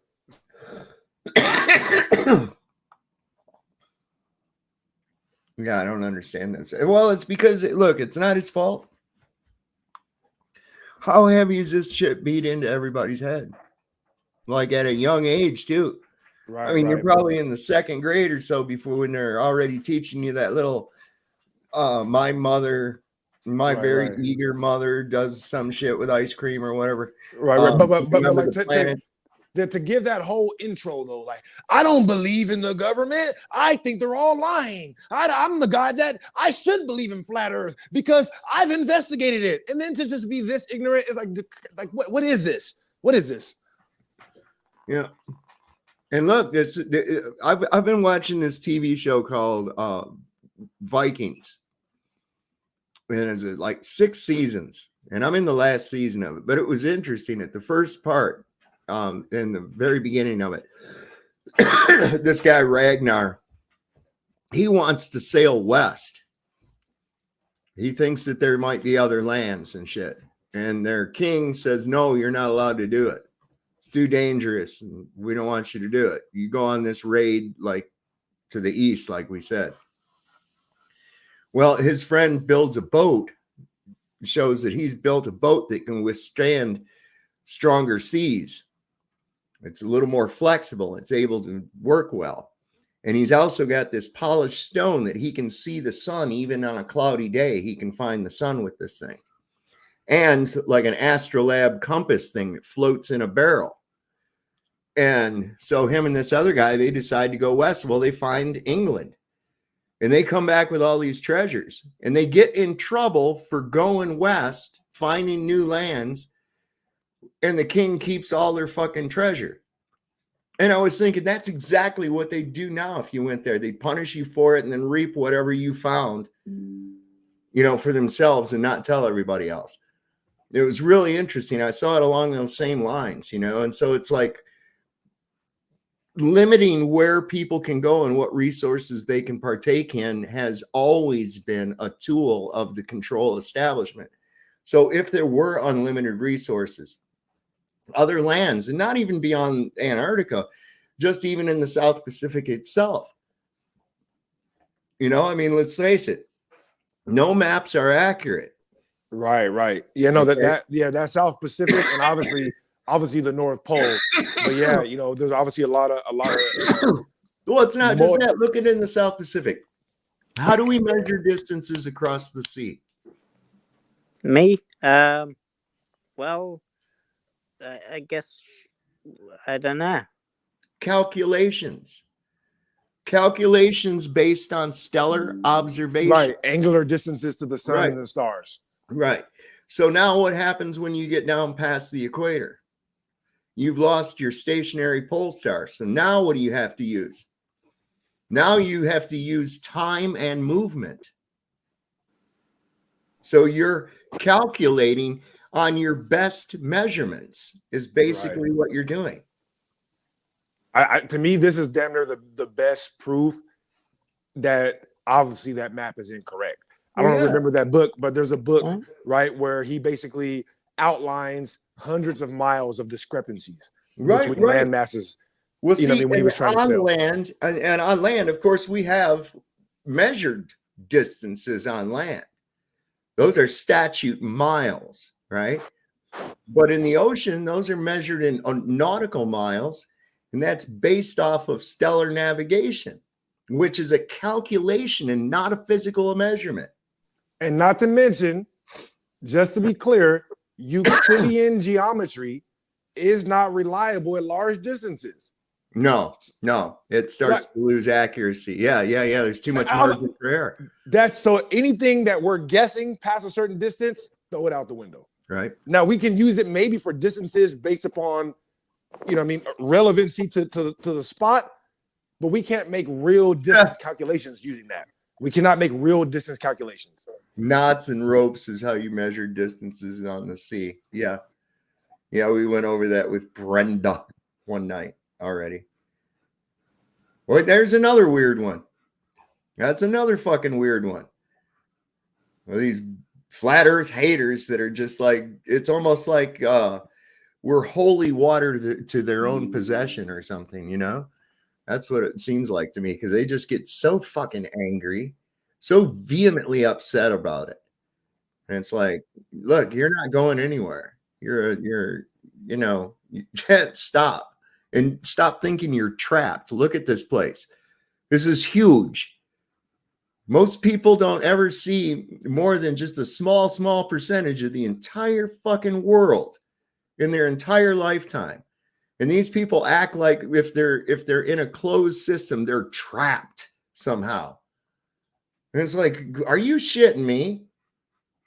Well, it's funny. Some of these sayings go, if these rich parasitic scumbags, could get off of Earth, that they wouldn't be building their underground bunkers in droves like they are to get away from what's coming to Damn them. straight. Damn straight. Damn straight. And you know what they're worried about? They're not worried about the catastrophe. They're worried about us. Pitchforks. They're worried about us waking up and figuring out what the fuck is going on. And when that reaches critical mass, that's what they need bunkers against. Trust me. That's what they're building the bunkers against. Right. They're Not building atomic them bombs. against you and I. Not against Not atomic atomic bombs. bombs. No, right. Exactly. It's because they know that the mass, listen, look at Paris on Bastille Day, right? What the hell happened? It got to a critical mass, and that was a bloody mess. What happened to those elites that couldn't escape? What happened to Hiroshima? Off with their fucking heads. Off with their heads. They were tripping over heads around the Arc of Triumph, man. It was chopping off so many motherfuckers' heads. It was tripping over them, man. And what happened to Hiroshima? Look at how bustling that beautiful that city is now. Supposedly thousands nuclear of winter. years of nuclear that wasteland. nuclear winter. And it looks nicer than almost every city I've ever seen. And if I'm not mistaken, it was only a few weeks until they resumed activities. Nope. A few weeks. Nope. If I'm not mistaken. June the 7th, 1945, the shops were open. Nope.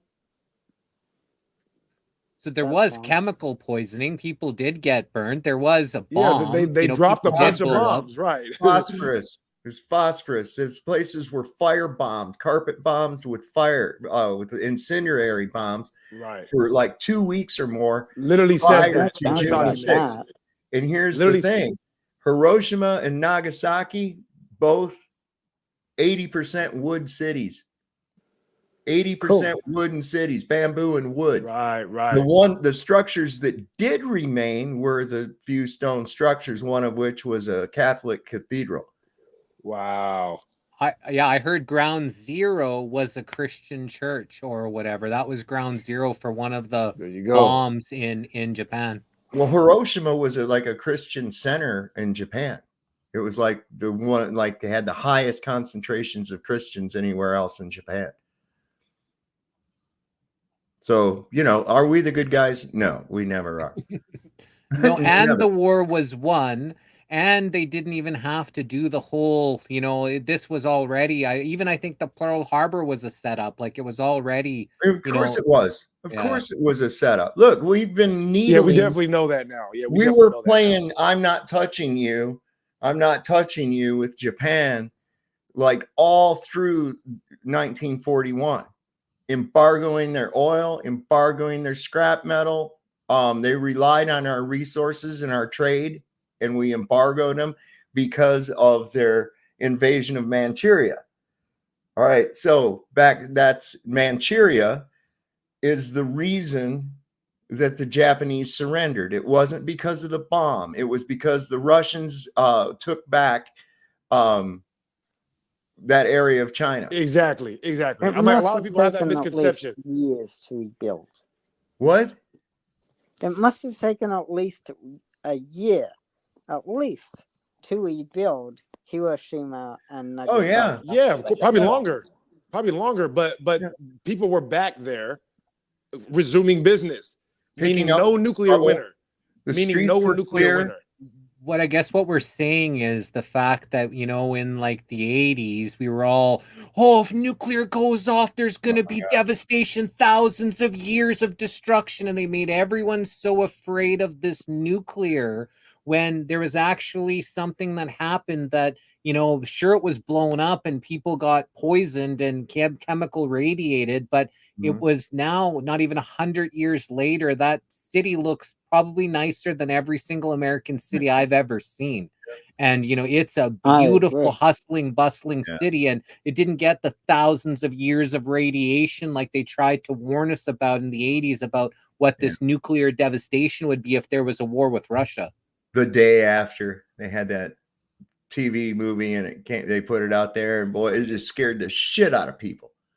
They were putting parental warnings on it, and warnings for people that this is shocking because this could actually be how it will happen, blah, blah, blah, blah, blah. And man, it was something else. Look into it. You can find the movie on YouTube. It's called The Day After. I think it was like 1983, 1982, something like that. Jason Robard in it. I think who Gutenberg is in it, only not in a comedic role. There's a good number of you know recognizable stars from that day in this movie, especially from network television. And but man, it was pretty scary. I mean, I bought into the nuke thing back in the day, and it was a pretty fucking scary movie. You know, because it showed like what it would be like as the people trying to survive after an attack like that. So what's funny to see it now is like who is actually why did the camera melt with these nuclear bombs, and they're showing all this radiation going on, but there's a camera like sitting there filming all this stuff going on. So why didn't the camera melt is what is a big question. Yo, Flatsoid, what's up, brother? Oh, hey, how's it going, guys? What's happening, man? Good, man. So yeah, we're just going over this debate. We better get back on track with it too. Did you watch it today, Keith? Not a minute yet. Oh. So I asked in the chat, has it been any good yet? Yeah, it's got there. This I said after it was over, I was talking to a friend here, and I said, I think 2018 called and wants its globe Earth arguments back. Literally, and worse. Honestly, it's honestly worse. It's just like he says a statement. I don't really care about the scientific arguments or the what. Yeah, he says I don't care about the scientific. It just makes sense, and I'm like, okay. And then this is after he'd already admitted that flat Earth does go along with what he observes. In like oh wow, in like the last 10 years, I'd say, globe Earth arguments have remained the same. Like we say the same stuff for pretty much every question. You know, we go back to the same stuff. Even 10 years later, even after it's been debunked like 9 million times in every way from Sunday. In the last 10 years, flat Earth has changed their arguments. I just want to say shout out to Angela. She got her shirt and apron that she bought from our merch. It looks awesome. Shout out to Angela. Yeah, that would look pretty good too. She had a picture up on Facebook. I don't have that. I don't have Facebook open, I don't think. Let me see if I can find that picture. How do you do a search on here? Oh, wait, there she is on my messenger. I can open that and then go to her profile and let's see here. There it is. Hang on. Uno momento. Little 15-second video. Wait, stop. I didn't say now. Wait. These things.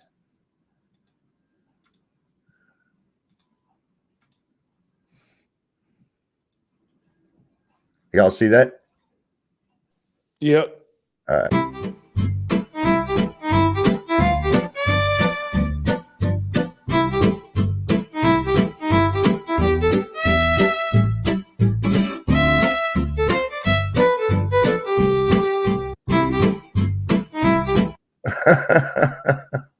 That's pretty good, Angela. Shout out to Angela Carson. Nice. So let me stop that. Oh man, I'm trying to not be confused. I'm doing pretty good. My whole day is screwy, man. I got up way earlier than I normally do because, you know, I'm usually up till like 4 a.m. and then I don't get up till about 11 or 12. And let me see, where's the damn thing? There it is. And I got up and I'm like running around trying to get my coffee and shit, you know, so I could sit down and watch this thing as it was happening, you know. And I was having a hell of a time. And then, everything just did not go the way I wanted it to go. But luckily I got here, sat down, I had it pulled up on Rumble and was watching it. So kind of a treat.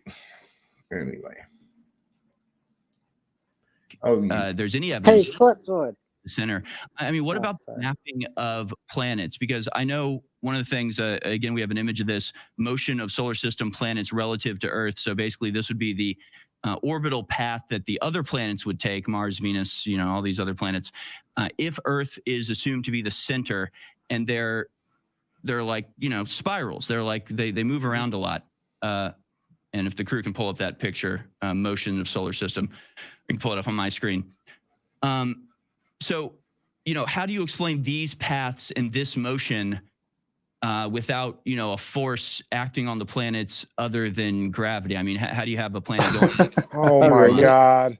If they're circling around, so dumb. Well, there is a force. There's gravity. Gotta have that gravity. Explain why it moves that way if we have no gravity. Oh. I know, man. Wow. So I saw this little thing you can get. It's got sand in it, right? I saw this thing you can get. It's got sand in it, and you put it in there real smooth, and you put this little ball bearing down on the sand, and there's a little magnet underneath the thing that contains the sand that goes around in a pattern and moves that ball, and it draws these kind of designs. Like a Zen garden. Yeah. That's cool. It'd be really cool, So how's that doing that without gravity? I mean, it's like you can't think of another way that something could move. And even if he explains it to you, you're not going to understand it. You already said you don't know anything about it. Right. You don't care about science. Force. Automatically, there's some type of force, right? Because everything's moving around. Look at this. If you look at a Ferrel cell image of a magnetic field, so it's just a creative invention that was made. You used 2 little pieces of glass, you put ferrol fluid and another fluid inside of it, line it with LED lights, and you can see the magnetic field. Right. It makes that exact same pattern. It's a torus field, sacred geometry, the golden ratio. That torus field, every one of those planets pass perfectly within a torus field. And of course, the heliocentric side's explanation for this is it's just a coincidence, which is pretty ridiculous because we see the same geometry everywhere. But how can it match perfectly when each planet is a different path? I mean, they can't all match perfectly because they don't match each other. Yeah, but within a torus field, there are multiple different paths, right? So if you look at a Ferrel cell image, and I could maybe pull it up, but you look at a magnetic field, you're going to see that all of those patterns are in there individually. And basically, each one of these quote unquote planets are taking their own path within this torus field. They all fit within it perfectly. And you said that you don't see any evidence that the Earth's in the center. You are aware that the current model says you could never prove that the Earth's not in the center, and that all astronomical observations make it appear as if the Earth is in the center of the universe, but that's just an illusion. Well, so it's an illusion because we're on Earth, and this is our only platform from which to observe space. What? This is our only platform to observe space. You're right on that one, Harrison. Absolutely. Yeah, so we can't observe space from space, guys. Space debunked by himself. Thank you for bringing that up to us, Harrison. Sure, and it gets a little bit more complex than that, though, because even like the distant galaxies moved in relation to the Earth, right? And so then that's when Edwin Hubble was like, wait a minute, this doesn't make sense. And they had to say the whole universe is accelerating and expanding in all directions to create that illusion. And then they're like, wait, what causes that to happen, though? There has to be some type of energy that would make it expand faster than the speed of light. And that's where you get dark energy, which is never been discovered, defined. It'll never be found. And then you have dark matter to fix the gravity problems. I will actually say, and that's been Lorentz falsified. Magnetic force to not get too technical, but and that's been falsified. So the thing that really irks me is that sometimes you have to explain to people that they had an idea or a prediction, and that was wrong. All right, and they didn't just go back to the drawing board. They started coming up with imaginary shit. Mm-hmm. You know what I mean? That's why I like to say things in the dumbest terms sometimes. It's like, relax. Do you understand what just happened? All right. They were 100% wrong. And then they started making shit up. Yes. Yes. That's what they always do. It goes like that. Look, I run into that even in the micro. when I'm talking to these fools on Facebook or some other thing like that, or even in person. It goes from their I trash their quote unquote fact. Then they come to a place of, instead of, oh, I see your way is exactly what must be going on, they go, well, it could be this, or it could be that, or anything other than what you're saying. Now we're just making shit up for what you want to be true. And it's like, hello, belief system. Like you got to make people deal with that. You know what I mean? Like, okay, how do you deal with the fact that you're believing in shit that was just made up because they were wrong? Right. Well, there's dark matter, and it sounds cool because some guy that looked like a nerd in a white coat said it. Oh, look at his pocket protector. He must be the leader. Jesus Christ. It's pretty funny that you can show what's called a dynamic equivalence, meaning the way that the force makes objects move around each other, from a geocentric universe, and it's a magnetic Lorentzian force. And what a coincidence, the patterns of the planets fit perfectly within a magnetic field's geometry. So it's more elegant, actually. Okay, but none of that actually explains what the force is moving it, or how just it's told you set on this path. And the other thing is that he literally just told him. I know. He said none of that explains it. He just told him. You should have seen it earlier while Witsit was talking. Infowars was putting up this, like, all kinds of silly graphics and video clips. It would pretty much make flat earthers look stupid. And we were just, I don't think anybody else has mentioned that. Have they, Ross? Have you heard anybody else mention anything about that? No, not yet. Like I said, I only got maybe about 30% of the way through it, but that's the part when I just like kind of like, I'm like, oh my God, let me just relax because this is gonna make me upset. Is that obviously they're just shills. You know what I mean? Like what is all this? You know what I mean? Random, anyways. Right? Yeah, it's pretty crazy.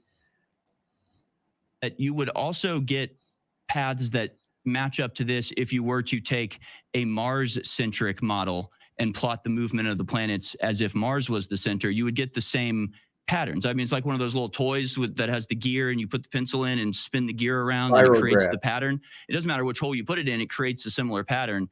I have one of those, incidentally. I have a spirograph. But if you do that, though, you're just moving your reference frame. Yeah. It's not going to change the fact that the Earth will still be geocentric. Right. Exactly. I mean,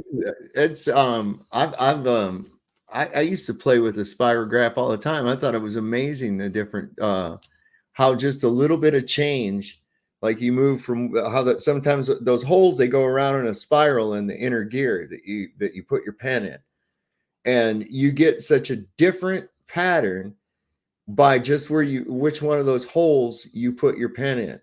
Going around that same thing, doing the same amount of revolutions and everything, you'll get a different pattern. And it's really cool when you mix them all together with different colors. I used to play with it when I was a kid.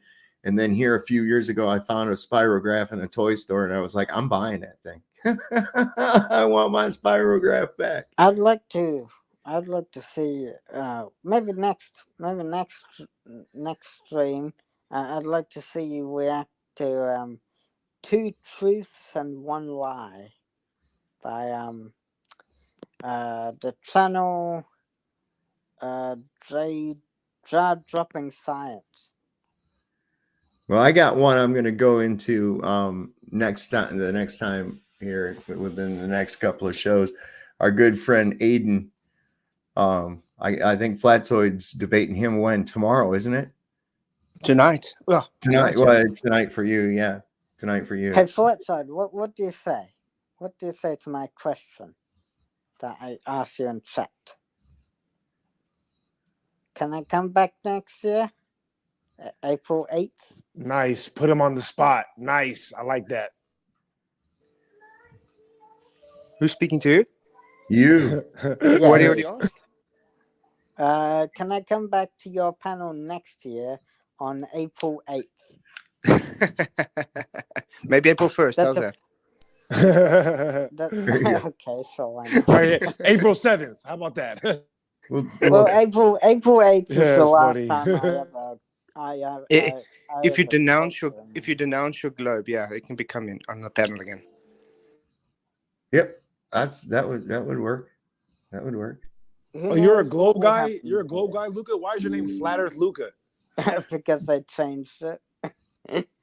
Oh, you're getting ready to basically come out, but you just haven't had the courage to tell all of your friends yet. I got it.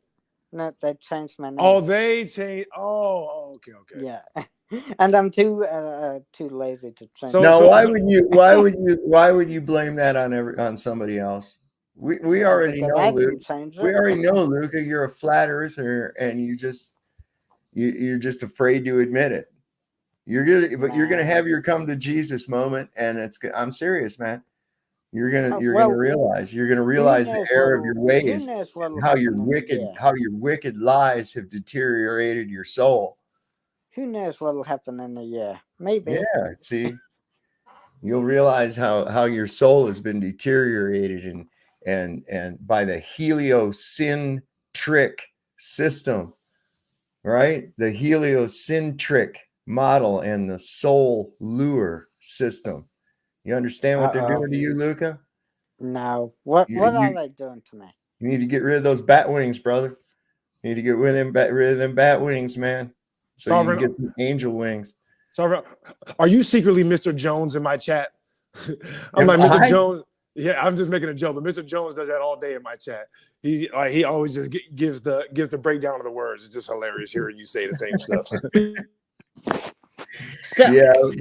Well, we did a show on my son's channel the other night talking about a little bit about word magic. So I had that book by Pao Chang out, Word Magic. Yeah, they don't call it spelling for no reason. Oh, I know, man. There's a lot about that, man. You start really getting into it and you realize what the hell's going on.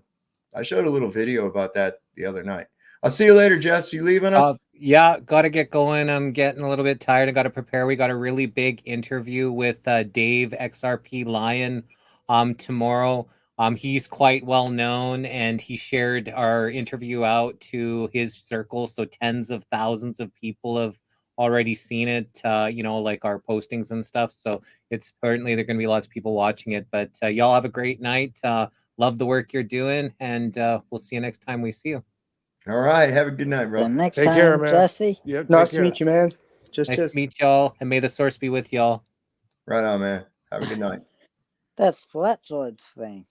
No, I think somebody posted in the chat, by the way. Oh, the pressure be with you. Yeah, that's right. That's what.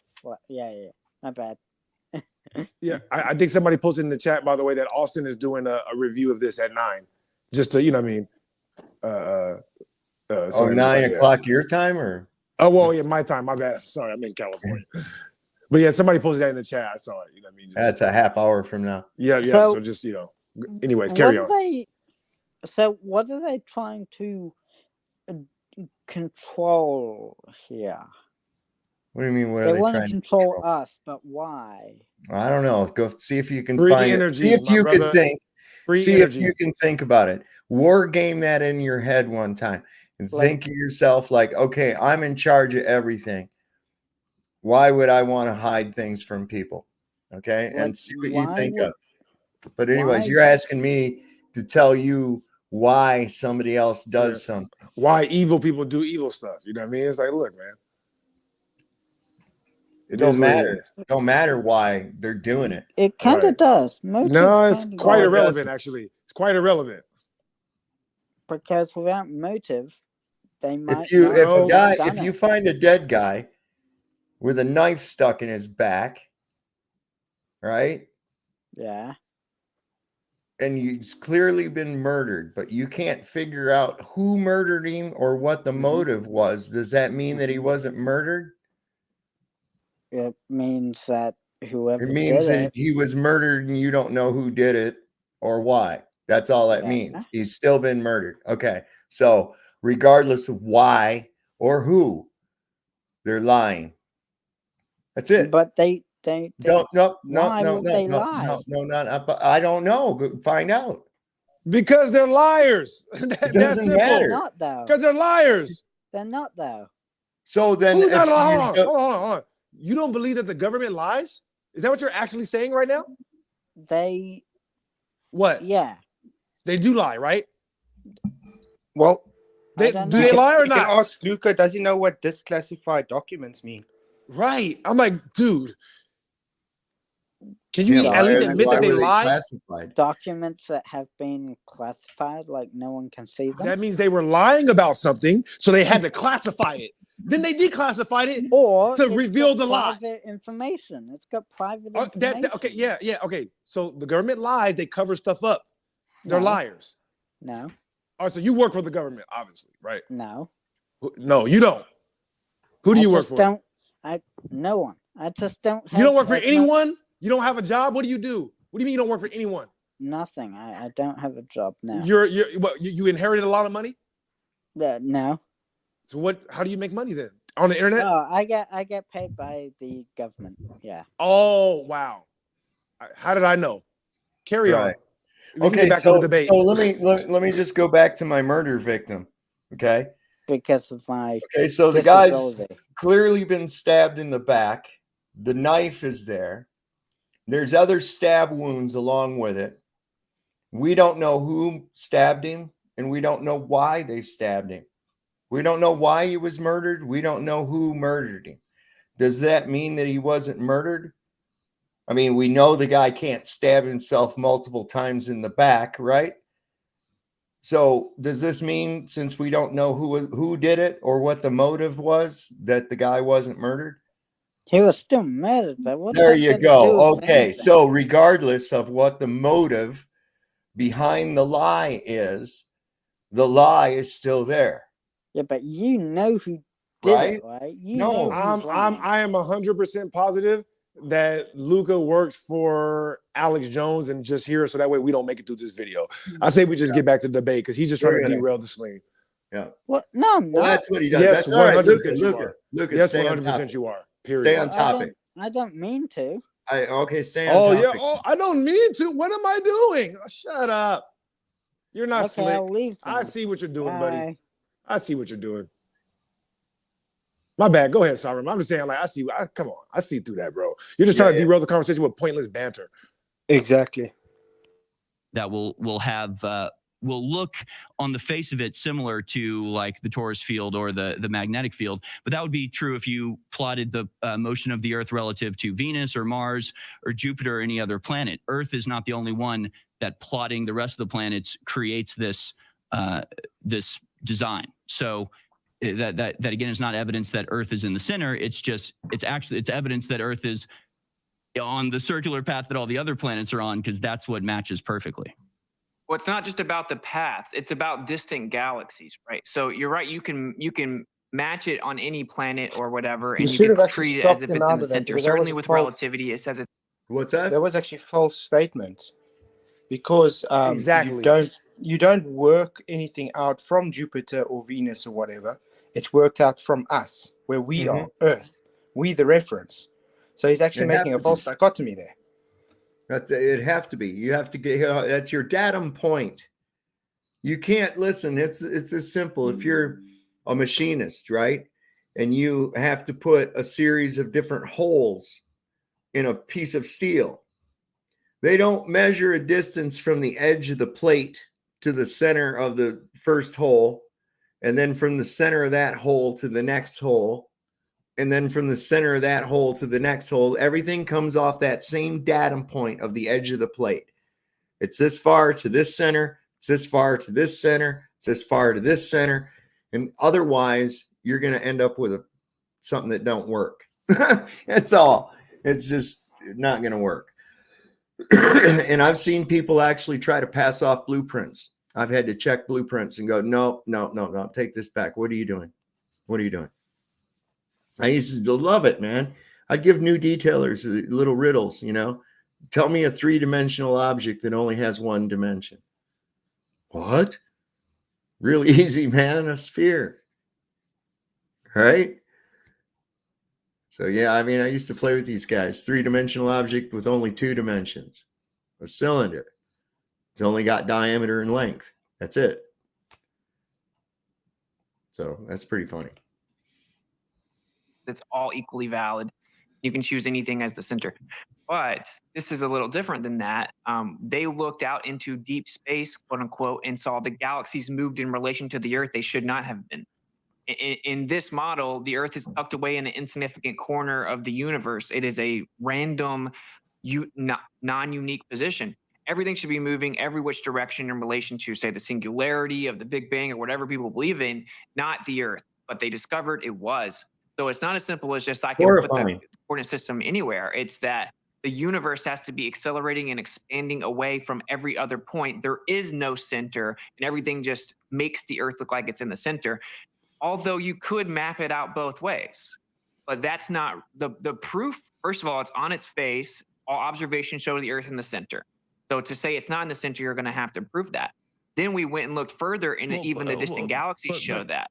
But I mean, there is the heliocentric model that maps everything and explains everything really well, and you can make predictions based on it. That was he listening in observation? So.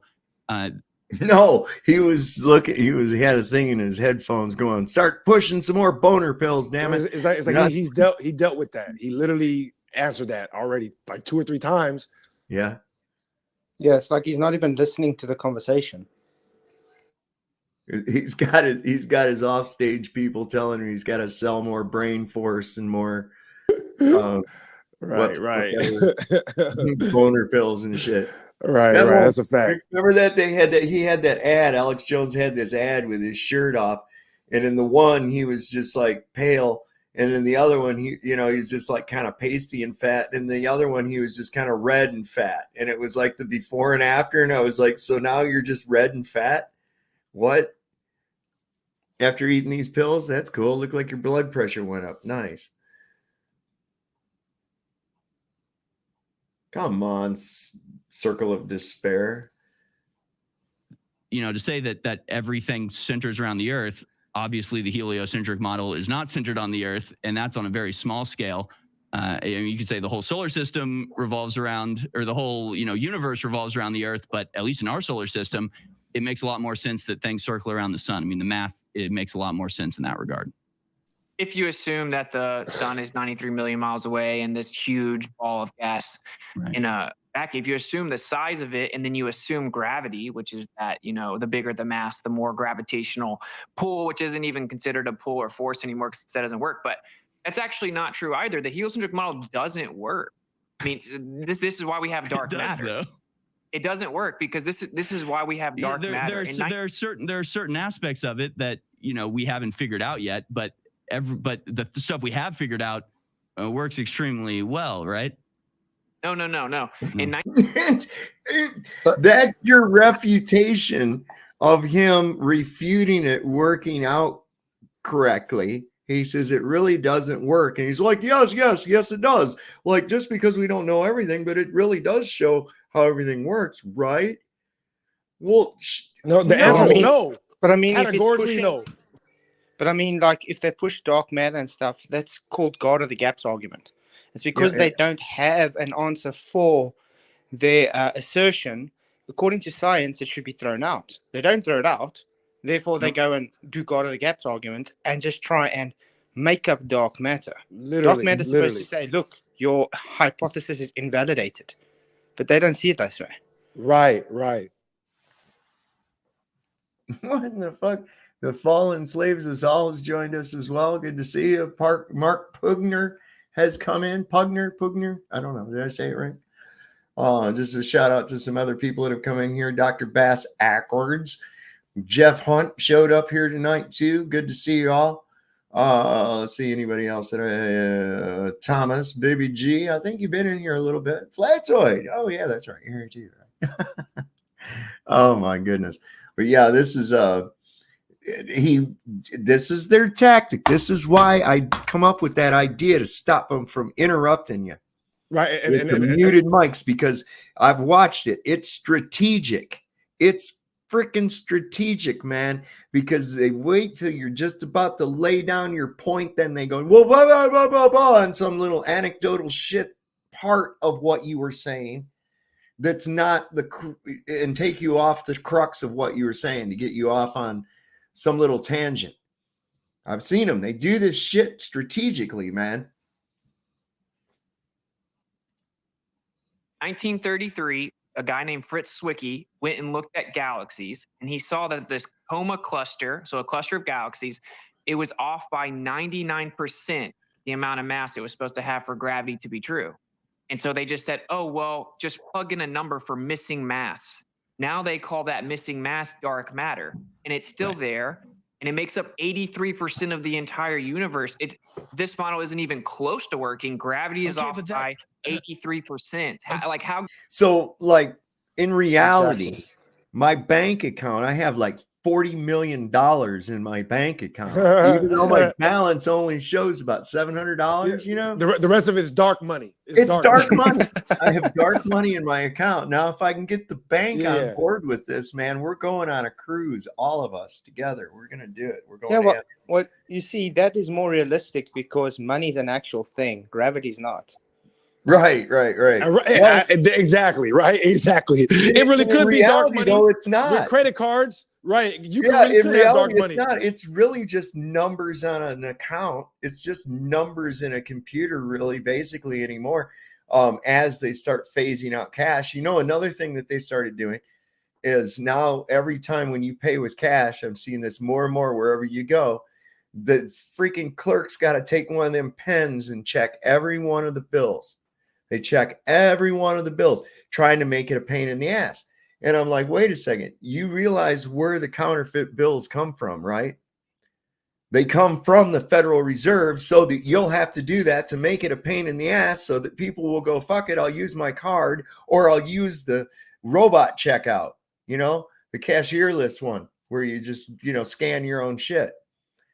And that's what it's designed to do. They put those fake bills into circulation on purpose so that they would have to be checking all, making cash suspicious. It's all part of it, man. I've been watching this shit go down for years, man. I've told people, I'm surprised it hasn't already been taken over. I thought it was going to come long before now, but I don't know. Somehow we've resisted it. But it's getting worse. A little totalitarian tiptoe, little incremental steps like a cat sneaking up on a bird, little incremental steps until that cat's right in striking distance, then pow, gets him. And that's what they've been doing to us. I've been watching the cat.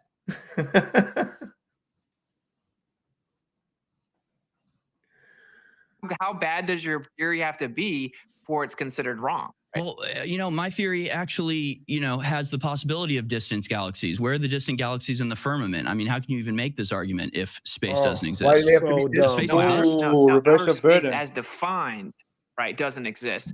But just like Edwin Hubble said, everything could be much more local, and the medium could be much more dense. And then he said, and might I add, suspiciously young. See, they have a bias against this because it creates special position for the Earth and it makes the universe younger. It makes it a closed system and it means everything's moving around it.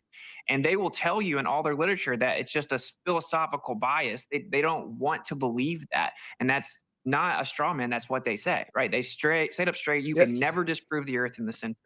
But did you notice that the Infowars guy was getting really uncomfortable looking while Witsit was talking about that, and they took him off camera and made Witsit full screen. Yeah, I'm all the time paying attention to what they're doing with the camera work, man. Yeah. So you know what's funny? I had Vince on my show earlier today, and he brought up an Infowars interview with somebody as well, and I was pointing this exact thing out. Him and Alex Jones were on the screen together. Every time the dude started talking about something extra crazy, Alex would get off screen. As soon as he started talking about the Irish aliens, you know, talking about in the Middle East, every time he started talking about that, Alex Jones would take himself off screen. I was literally just pointing that out earlier. That's so funny. Yeah, but I mean, he also reversed the burden onto Witsit to say, oh, no, you must explain it in the firmament. It doesn't make sense. But in the meantime, you require it to be in a contained system. So you can't even go to say, okay, why explaining you? He just did. He explained it with the kinematic equations, using it to show it still moves inside the firmament. Right. And but yeah, the reason they take off screen is because, remember, they're a room full of people. So they're probably sitting there together trying to figure out what's the next move. Yep. But did you notice how uncomfortable he was starting to look? Let me just go back here to this just a little bit. Watch. Distant galaxies in the firmament. I mean, how can you even make this argument if space doesn't exist? Does space exist? No, outer space as defined, right, doesn't exist. But just like Edwin Hubble said, everything could be much more local, and the medium could be much more dense. And then he said, and might I add, suspiciously young. See, they have a bias against this because it creates special position for the Earth, and it makes the universe younger. It makes it a closed system, and it means everything's moving around it. And they will tell you in all their literature that it's just a philosophical bias. They don't want to believe that, and that's not a straw man. That's what they say, right? They straight say. What is it, Flex? Andy was looking the whole time. You see, he's looking to the right of the screen because he's looking at someone there in the room. So they're prompting him. Yep. Have to be. Up straight, you can never disprove the Earth in the center. But the best way to do it is if the Earth is moving around the sun 66,600 miles per hour, conveniently enough, you should be able to measure that, right? And we have interferometry that was supposed to measure it, and it did not. And we've done it since then. The Earth is not moving. It's been falsified. So Einstein came in and said, oh, well, the device you were using to measure actually shrank. You just couldn't tell. And then time slowed down and created the illusion that How we are does stationary anybody and believe you can't this? measure us moving. I'm like, That's dude. mainstream claim is that the ruler shrank effectively. You just can't tell. And time slowed down. It just appears to be the same time to you. Right. And therefore, you could never prove that the Earth is moving. Or, of course, just the Earth isn't moving and all observations showing us what's really happening. Right? So Well, and we weren't told any of this. But then that would mean that if the Earth's not moving, then the stars are moving. The sun is circling around us again. So so we have a firmament dome around a flat Earth. I mean, you don't actually have a model, right? So what is your conception? What the of fuck what is Earth he? I What? mean, It's just babbling. What was that? Because that's what all the other 5 people off screen was saying while Witsit was talking was, ask him for a map, ask him for a model. I'm freaking out. So But basically, you see what just happened? Witsit told him, this is your model claimed. This is why it's wrong. And now he's still saying, oh, but you believe in a firmament. You believe in a flat Earth with a dome. Ooh. That's the kind of attitude right, he's it's getting like from talking points, right? He's hitting him with talking points. Yep. Yeah, no, he literally like, oh yeah, I was eating a sandwich the other day, and then you don't have a model. Like, oh, what? What are you talking about? Yeah, all right. These people. again, my conception of Earth is not exactly super scientific. Like, I don't know all of the details of it, but it makes perfect sense. Earth is spinning, tilted axis, moon orbiting us. We orbit the sun, other planets also orbiting the sun. I mean, all of that makes perfect sense. Do you have any semblance of a model for flat Earth at all? What? Yeah, sure. So it's a torus field. Just Oh, a I torus appreciate field. Witsit. And that He's explains so patient, pretty much everything. I could pull up an image. I don't know if that's possible, but a Ferrel cell image of a torus field will show, you can just Google Ferrel cell image, magnetic field. You'll see a bunch of them. It's just a torus field. And there's a vortex in the middle. And what a coincidence. You take the magnetic flux data of the Earth, you put it on a flat Earth map, and you get a perfect vortex around the center. You take the planets and you fit them within the torus field. It's perfect. So, and of course, they claim it's not perfect. I mean, you can bring up the image, but it doesn't match perfectly. It generally looks somewhat like it, but because magnetic fields, visualized match the magnetic field of Earth. I mean, that's not even.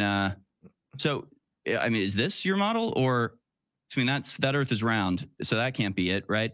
No. This is a flat Earth. Ironically, this is actually the ISS trajectory on the left. This right here and this is a Ferrel cell image of a. Now watch. He's trying to show some shit, and they're not showing it. Eventually, he does. But this whole time he's talking, and I'm sitting there going, "Come on, motherfucker! Why aren't you showing his images? What's up?" Sorry, I've got to go. Enjoy the show, man. All right, Really Keith, have a epic. good night, man. Cheers. See you guys tonight. All right, brother. Cheers. Have a good one, man. Have a good one. Cheers. Thanks for coming up, man. All of these patterns fit perfectly within that. And then there's also this. This is the magnetic flux data of the magnetic field on the Earth. it all fits perfectly within what we see in a magnetic field, then this is called a block domain wall. It's a plane. Well, are you goes able right to, through the middle. We live on that. I'm not sorry. I'm just not seeing the images that you're pulling up. So if we can, Sir, if you can finish a share your sentence. screen, I just want to make sure we know what you're talking about exactly. Sorry, yeah, I am sharing screen on Skype right now, but I don't know if you can see it. All right, we'll figure that out. We have about Straight sabotage. We have about 2 minutes to break, but we'll work that out with the crew during the break here. But what about and I got some more images I want to show you again. Dude, such a derail. I really just don't think that saying Earth is a torus field. I mean, that's not a physical description of where we are or how the world is composed or the. Try inertial plane of a torus field, right? You fool. Right. It literally is a description. But you cut him off mid-sentence when he was about to get to explaining the inertial plane, and then you didn't bring his images up, and then you use that as a way to just deflect from what he was saying completely. Yeah. It was like three. He's getting ready to sell boner pills now. Here we go. Universe is composed. I mean, is there a firmament? What is underneath us? Are we on a flat plane? Is there a map you can present to me that makes any sense at all? What is Antarctica an ice wall, or is it a continent that exists? I mean, what is the actual argument? Saying that it's a magnetic or torus field that's not actually a physical description of where we are. Well, shouldn't we apply the same logic that we do with everything else that we look into as truthers? Like basically our critique is that we're not a cult of thought. You're right. We all think for ourselves and we're all trying to figure out what's going on. And there was a cultish belief system presented to us that you're not allowed to question without being ridiculed. Right. But like what's beneath us? I don't know. What's beneath you on the globe? The deepest hole ever dug is 7.8 miles. No one knows what's below 8 miles. No one. And the globe model admittedly can't even explain it mathematically within their model with supercomputers. And well, what is Antarctica? You can't freely and privately explore past the 60th south latitude. We effectively live in a real life Hunger Games. Like that's a real thing, whether you think there's a globe or not. You can't freely and privately go out there. And that's based on what our government right, because he wasn't going to give. The Nazis over in 45. Operation Paperclip. 46, Operation High Jump. We went to Antarctica. And then we considered Antarctica our number one focus. All right, and we'll be right back. We'll pick it up with Antarctica. Look at that! Austin Witsit, the debate continues in the next hour. We'll be right back. It's going to come back. Broadcast on terrestrial radio. That shit's crazy. That works. Sorry, we'll be right back. Let's cut him off from the real paperwork. Cut him off from the paper trail. Yep. Oh my assholes. Yeah, man. Yeah, I thought that was shitty as hell. Somehow we're broadcasting worldwide, flatter globe. So we do have to take certain commercial breaks. This will be a short segment, then a 60-second break, and then we'll be back for 2 more big chunks. We're just going to dedicate this whole hour to continuing this conversation, because clearly we've barely scratched the surface. Antarctica. I think there's a lot of suspicious stuff about Antarctica. I think that there could be major military operations. There could be lost civilizations. There could be fertile land right underneath the ice with gaseous air pockets that preserve heat. There have been stories like that. I've read the accounts of Admiral Byrd and Operation High Jump. Right, I get all of that stuff. But it ain't an ice wall. I mean, it does exist. And, you know, if it was me and I was trying to keep some sort of military operation, some sort of breakaway civilization secret, it would be the greatest gift in the world to have a bunch of my worst enemies, the truthers and conspiracy theorists out there, thinking that it doesn't exist at all, that the idea of Antarctica isn't even real. And, I mean, the map doesn't make any sense. I mean, just how do you comport this with everything else? I mean, there's a yacht race around Antarctica, right? People have circumnavigated Antarctica. It didn't take them as long as it would have taken them to go on the outside ring of a flat Earth. So, again, if you're saying Antarctica doesn't exist or is an ice wall or something, I mean, that alone sort of paints a picture of a model, because you have to have an ice wall around the outside and the Earth in the center. So is that the model that you're going with for flat Earth? Yeah, I mean, I'm certainly open to that model. I think, again, the whole thing is detaching from making up claims you can't verify just because a bunch of people gave you claims that we can't verify, and so we need to replace them. But yes, it could be. It's known to be the highest elevation in the world. Just look up pictures of it. There is certainly what you could call a wall of ice holding the water in. Can't fall off the edge of a lake. It was called High Jump because of that. That's why they cut him off right there. That's why they cut him Yeah. off right there. I mean, crime and outline. There are stories of extra land beyond that. Actually, Admiral Byrd even seemed to imply that. But there could be more land. And when it comes to the yacht race allegedly around Antarctica, just look a little deeper. And what you will see is that these boats have a top speed. It's a race. They do a similar race with the same boats in the north. And if you compare the top speeds, it's a joke. In the south, their top speeds in a race are way slower. Right. But it would make sense if they're actually traveling further than they think they are. No, and then they're sailboats, and the wind patterns dictate it. So in places where there's high wind pattern, there's like northern trades, southern trades, like wind generally sticks to because of the spinning of the earth. Unfortunately, the weather patterns are fairly predictable, and there's not a strong wind that pushes you around Antarctica, unlike other places where they hold boat races. Antarctica is known to be the windiest place on the earth, and the southern jet streams are actually significantly stronger. You Google what place has the strongest winds on Earth, it will be Antarctica. And I think they have the pictures ready as well. If you don't mind, if we pop that up, just so people can see what I was saying. Yeah. So if you look here, you're going to see that is a Ferrel cell image of a magnetic field, that orange picture. And if you take the planets, they all fit right within that in little different portions of it. That they literally do. I've actually overlaid them and transitioned them.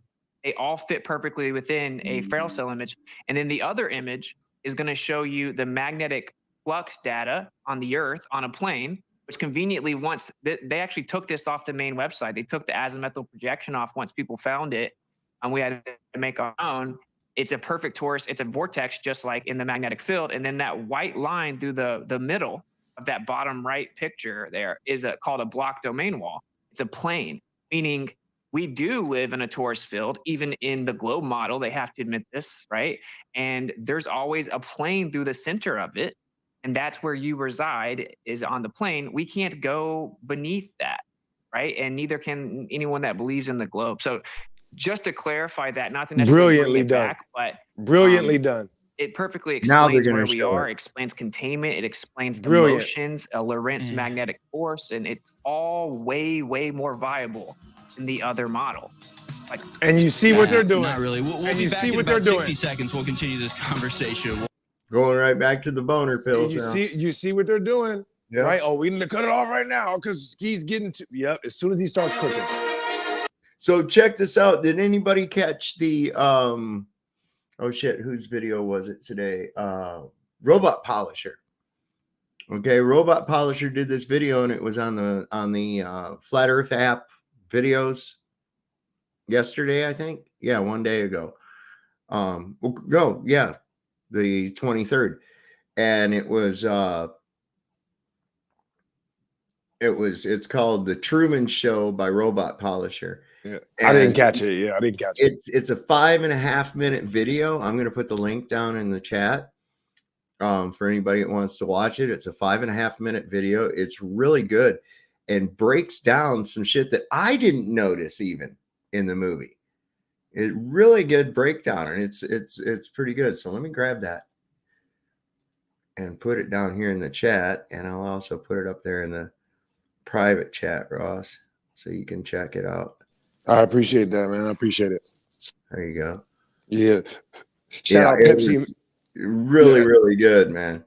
Yeah, shout out Pepsi, man, in the chat. You know what I mean? He donated to my Jose Cuervo fund. So I'm on my way to get some drink. Yeah, I'm on my way to get some drink right now, but I'm still listening. You know what I mean? Stay out that devil juice. That shit ain't no good for you. I'm getting better. Keep praying for me, Sauron. Keep praying for me. I will. You're willingly imbibing spirits into your home. Keep that in mind.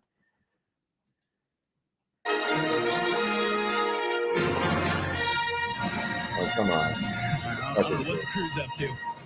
They're getting creative with us.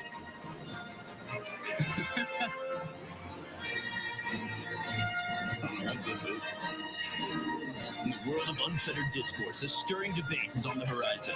The age-old question of the Earth's shapes, surface, and the challenging cosmos of conventional thought. I can't read this quickly. As the galaxy watches, these two formidable forces clash under the watchful eyes of millions, seeking to uncover the truth that is shrouded in mystery. Yes, folks, this is the Star War. This is American Journal, Infowars.com, band.video. I'm your host, Harrison Smith. My guest is Austin Witsit. Witsit Gets It on X, at Witsit Gets It, and his website, witsitgetsit.com. And of course, he's done this. That was awful, by the way. This is my first That go, was awful. But I've Yeah, they whipped that up there. Yeah, that was awful. For the little show there, the little thing of wit. You know, here's the thing about too. All right, so do you know Truth Stream Media? Do you ever watch him? I'm not sure. I don't think so. It's Melissa Melton and Aaron Dykes, and they're married, and they were both reporters on Infowars. And they interesting. like suddenly disappeared from there, like so many others. And these people are never able to tell what happened because right. They probably have NDAs. NDAs, yeah, man. Yeah. That's interesting. I'm gonna have to check that out. Yeah. But yeah, Truth Stream Media, they've got some pretty good videos. They do some pretty good videos. So I highly suggest people go check them out. Anyway. I've watched many of your debates, and some are, I have to tell you, some are infuriating, some are extremely entertaining. And I'm always torn in the middle because the flat earth people, I always like more personally, but I just don't think they're right. I'm torn by this. But let's talk about some of the other issues that I see constantly brought up, like some of the main arguments for flat earth, in favor of flat earth, things like the curvature, seeing over the horizon, air next to a vacuum. I mean, these things I see brought up over and over, but they really don't seem that complicated to me. For example, being able to see over the horizon, I think you brought that up in your opening. The issue is not that you can occasionally see in certain circumstances and see over the horizon. You see into the horizon. Okay. You don't, there's no physical horizon that things are disappearing over. Okay. Things disappear into the horizon and they go out of your sight because you're a human being and you have limited resolution to your eyesight. And then you have to take into account, no, I'm not going to use those words. I'm still going to take a bong hit, but I'm not going to use those words. No, atmos opacity. We are at the thickest level of shit that's in the air that there is anywhere else in our atmos. And so we're at an area on the earth, the lowest point where visibility is restricted the worst. But things seem to meld into the horizon over a distance due to a number of factors. Right. Okay? Disappears from the bottom up because of your limit to the field of view. Your field of view goes from below the horizon to well above the horizon. But once you look at the horizon, now your field of view is decreased in half now. It's decreased in half. You only have the resolution of everything above the horizon to the horizon. So anything moving away, of course, as it gets smaller, it's going to appear to disappear from the bottom up because your field of view is being decreased continuously as it moves away from you. And then there's still a whole bunch of other variables. Yes. It's like there's no way you can make a determination. Gravitrefractolax. Yeah. I made up a word that they can use just to cover everything. Because they always say gravity, refraction, and parallax. So I got gravitrefractolax. And then they just can use that for an excuse for everything. I'm glad you explained it before I Googled it. Because I'm like, I don't know what that one means. Let me go Google it real quick. That's an original. I made that one up. Under certain conditions, you can see farther than maybe mathematically, geometrically, using platonic solids, you should seemingly be able to see. That's not the issue, that you have occasional times where you can see farther than you think you should be able to. The issue is that if the earth was flat, you should always be able to see significantly farther than we can.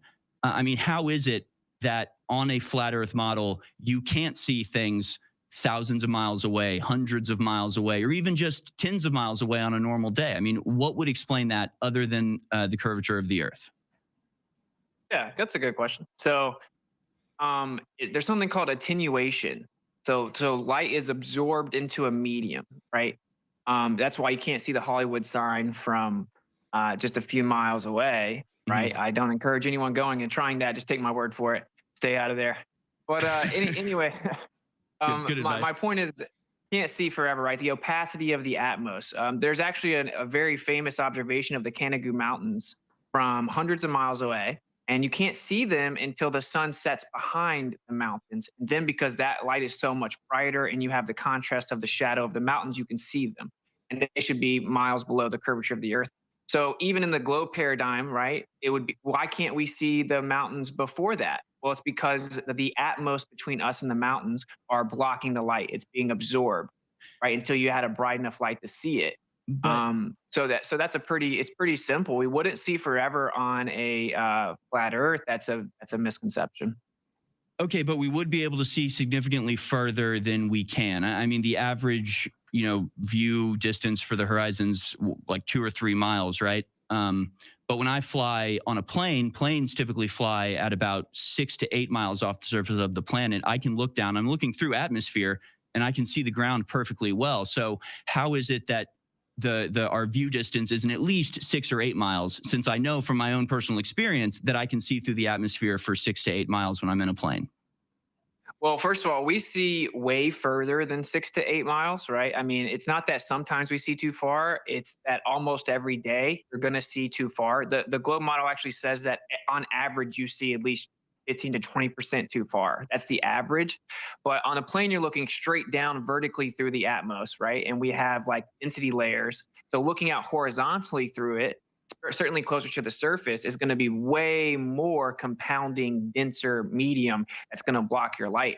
So it's not the same as looking straight down through it. I will say also, my boy Jaron, he looked up, or he went and made an observation in California like a week ago, and no one could see the mountains, right? They were 75 miles away. They were 75 feet up. They should have been blocked by hundreds and hundreds of feet of Earth curvature. No one could see them. So one might clap their hands and say, look, the Earth's a globe. We can't see the mountains. But then they pulled out their infrared camera and they could see the mountains.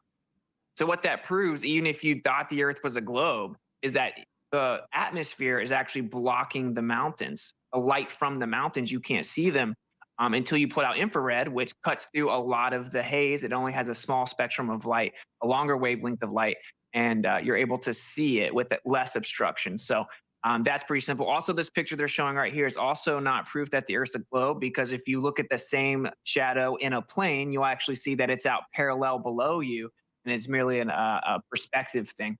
Okay, but where's the sun in that picture? I mean, and you even said the sun's set behind the mountain, of course.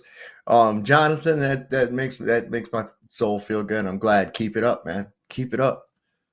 You'll do it, man. You'll do good. And I'm glad to see that you didn't do it good. I'm like myself, well, how bad does it have to be before you go, that's really bad? And each person has a different bottom,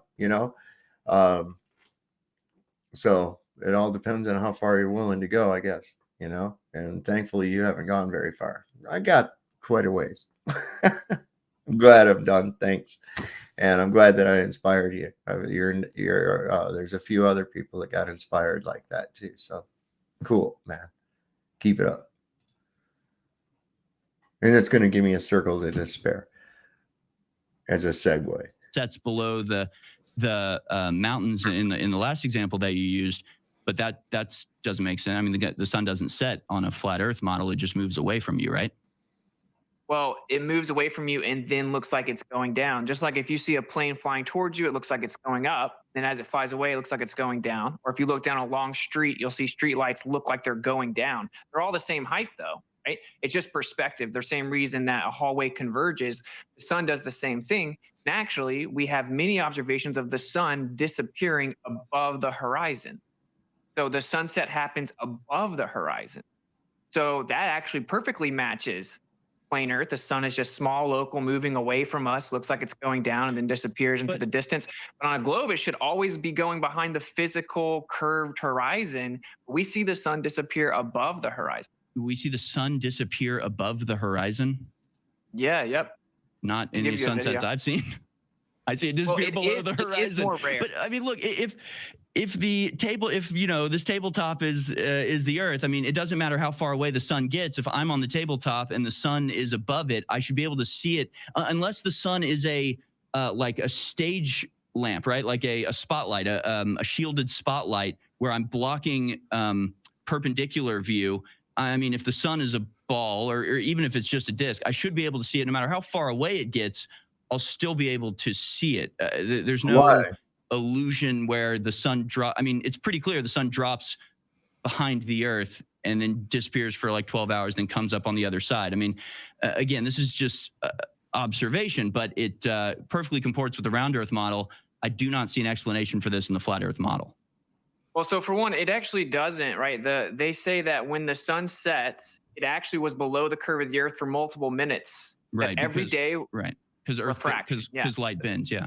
Yeah. So just another illusion that's convenient, right? But fine. Yeah, sure. Light could bend. It's not really. But how do you explain sunsets? How do you explain the colors of sunsets without around it? Because in the round Earth, it's pretty simple, right? The lower it goes, the more layers of atmosphere it's going through. Certain light frequencies are blocked by it. Other light, as you point out, like infrared will break through. So you've got these spectacular colors because they're the whatever higher or lower frequency that break through the atmosphere. I mean, how do you explain sunsets having colors if the Earth is just moving away from us? I mean, that there is no physical what kind explanation of dumb for argument that, like there is in the round Earth. Of course there is. You're looking at the sun, the source of light, through the most dense layers of the atmosphere, even though it's above you, which, mind you, it's 93 million miles away on the globe, far above the atmosphere, right?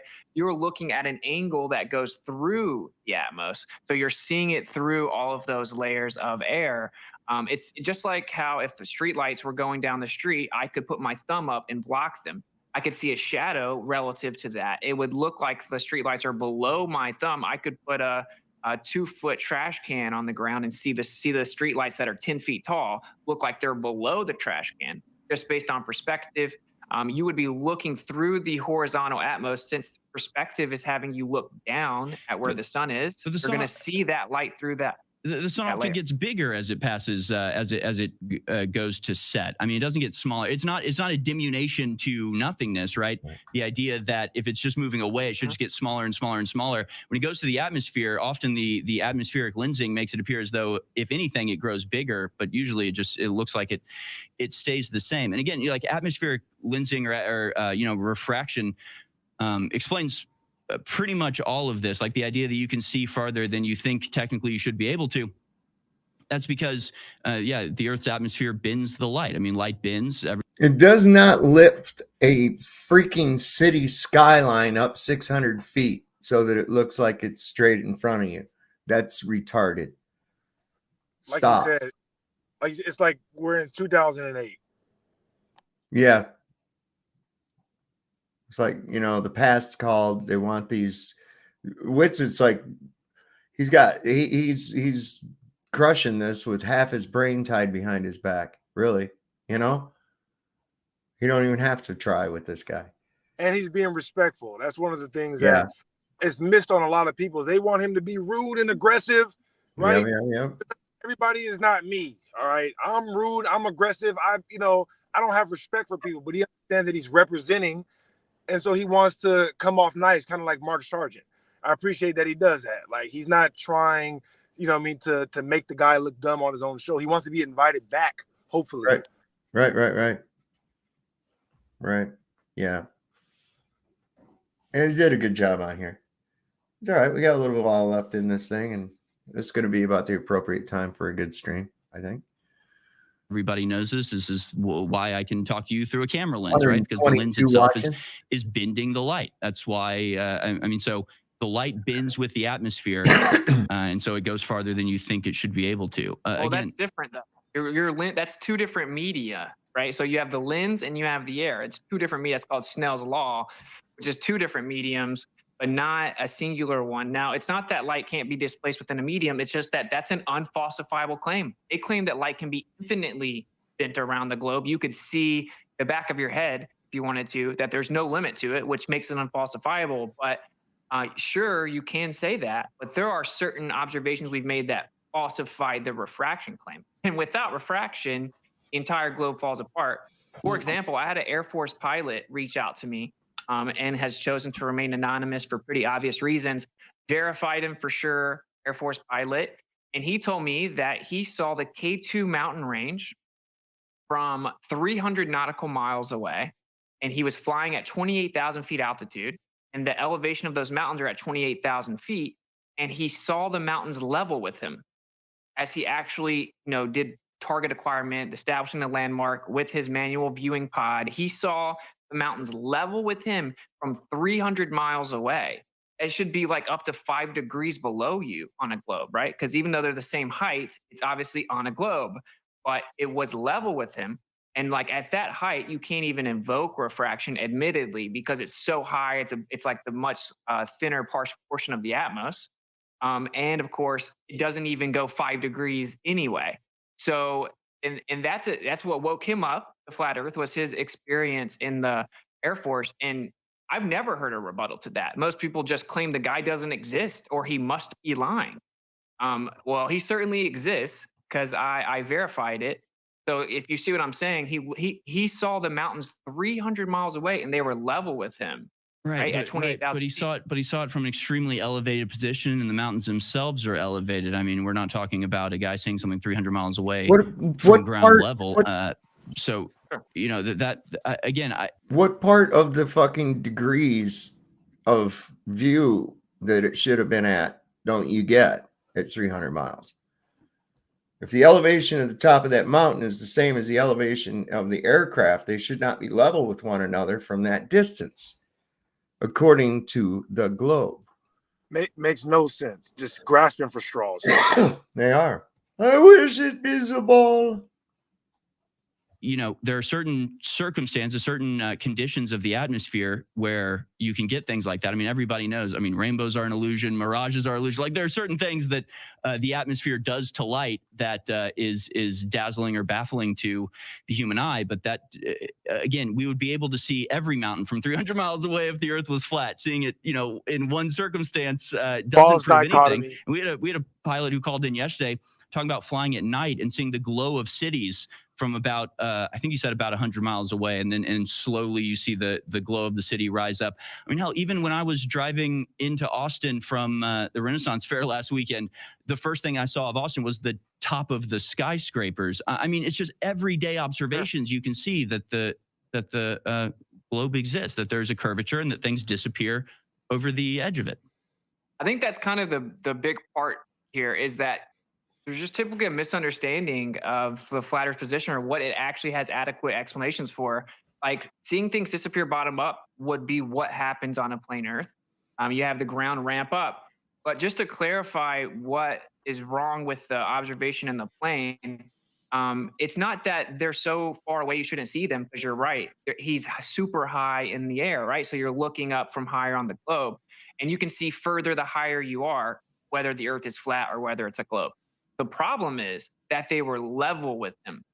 They should have been 5 degrees below his level, his plane's level. They should have been 5 degrees below that. Well, they were level with him.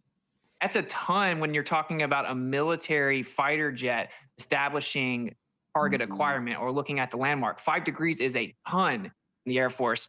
And mind you, I mean, I'm not an Air Force pilot. I just listened to him. He broke it all down, showed me everything. He said that there's not a pilot in the world. There's not an Air Force pilot in the world that would tell you that 5 degrees is some type of acceptable range of error, right? So yeah, and honestly, like I said, I talked to kind of the top guys that defend the globe. They all just say this can't be true, or it would absolutely refute the globe. Well, he did it. So it was level with him. Yeah, I mean, without proof, you can take his word for it. But again, I don't think that one anecdote disproves all of the things that we're talking about. Sure. And again, attenuation can go some way to explain some some aspect of like things like why the sky is blue or why sunsets are multicolored, but it doesn't explain why the sun disappears completely at night. That's not explained by attenuation. Attenuation is just the diminution of light as it passes through an atmosphere. It absolutely does, because attenuation leads to non-existence. You can demonstrate it easily in a room, right, with a little light bulb, walking away from the light bulb and walking closer to the light bulb. It's literally that simple. I got a flashlight I take outside, right? So dumb. And I go out there and I can illuminate part of the yard, and the other part of the yard's fucking dark as shit, right? Oh no, what's up? No, well, if there was no curve in between you and the light, then you would be able to see the light infinitely. I know. That's his argument. If I have a flashlight outside, somebody infinitely away should be able to see that flashlight. So dumb. They don't realize the scale of what we're talking about. The Earth's big. And compared to the sun, it's big. I mean, the sun isn't really that big. It's just it puts out a lot of light. That's basically it.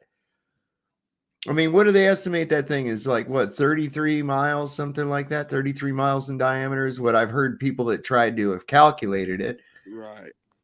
And that would make sense, even with the moon, given those shadow sizes. Because I don't know how an object casts a shadow smaller than itself, and that umbra shit don't make any sense whatsoever. So crap on that. So yeah, there's they don't realize and how big the Earth actually is. They don't realize that because they're constantly looking at a fucking map. They're not paying attention to how far these distances really are. I think back in the day, people had a greater appreciation for these distances because they didn't have the convenience of modern travel. They couldn't take a jet aircraft across the ocean. It was a long journey. Even by going on land, it was a long journey, So you get kind of more of a understanding of how big this Earth actually is. I don't think people really understand it, but that's a you problem, not a us problem, because most of my people around here, they understand that shit. I got smart people. I got smart people in my show, babe. One of the things that I enjoyed about Mind Shock's breakdown, because that's where I was watching it initially, Mind Shock was just pointing out the arrogance in his opening statement. Like, I don't see any evidence. It's not convincing to me, and I'm not convinced. Like, who gives a shit? Nobody cares if you're convinced. Yeah, it's like I've known people that were convinced pretty much that so back in the day, some of those soaps were real enough that they would actually cry over them and shit. I mean, come on. These people get really invested. That's hilarious. That's hilarious. Yeah, I can remember that, man. Oh, I had this aunt, she would not miss those shows. I can't do this at that time because my stories are on. And I'm like, oh my God. Well, and that was because it was before there were no VCRs. If you missed it, you missed it. That was it. All done. You had to watch that shit every day. One of my favorite shows is That 70s Show. It's very nostalgic for me. And I love that episode where they first get a VCR and try to figure out how to record TV. Yeah. And, they can't figure it out. It was hilarious. Yeah. I can remember that. And then the clock, always blinking 12. Atmosphere. That's not, it doesn't make things completely disappear in the way that we see the sun just obviously go behind the horizon. And I do want to look at a couple other pictures here. I know you're familiar with it, but I haven't heard your response to it. Things like the Lake Pontchartrain Causeway. Oh my! If the crew can bring this up, where, I mean, unless I'm missing something, it very clearly. So this is a longest bridge in the world for a while. I think there may be a longer one now, but Lake Pontchartrain just outside of New Orleans. This bridge is leveled to the surface of the water, but you can see a very clear curve as it diminishes over the horizon. So this was taken, I think, from about 15 stories up with an extreme zoom lens. That's why everything is compacted. That's why those bridges or the humps look so dramatic. Really, they're pretty your typical humps, but that's just an effect of the massive optical zoom lens. But I mean, clearly it goes over the horizon, and there's other pictures. Wait a minute. The lens is fucking up those hills, but it's not doing it to the bridge itself. That's because of the curve of the earth. This is because of the lens. This here, though, that's because of the curve of the earth. Holy sheep shit, y'all. Come on. Pictures like this. I mean, why would it look like this if the earth was flat? Yeah. So, and just to throw out, I just really quickly dropped like 5 other pictures of Pontchartrain that we should pull up, because this is not what you see when you look at the whole bridge. It's insanely flat. But I will point out a few things about this. This is an older argument from around 2015. It's kind of become a meme, actually. And most Globers have abandoned it because if that's the curvature of the earth has to be like a fraction of the size they claim it is. It would have to be a tiny, tiny, tiny globe Earth for that to be the curve of the Earth. Way smaller than 4,000 miles, but it's I was hoping he was going to say radius globe, right? It's way too drastic a rate of curvature over that distance. In addition, it's a foreshortening effect based on optics in the Atmos, which that place notoriously has pretty crazy atmospheric conditions and pollution and stuff. And we've replicated a flat surface. You put enough of an atmospheric temperature fluctuation and stuff, it'll start to warp it, compress it, make it look like it's curving, also based on your angle. In this picture, I'm pretty sure they actually compressed it. So you can take a picture, it's so deceptive. All right. You can take a picture of a desk. Hold on, flat. Hold on, Austin. We have a guest appearance here. Save your boy. Save your boy. Come save him. Oh my God. Look at this guy. Alex Jones has made his appearance at the Flat Earth debate. Listen, I'm only going to ask you a real quick question. Are the sun and other planets flat as well? Because I've been a big astronomer since I was a kid with my dad. When we had have the computerized controls. Balls on a pool table around.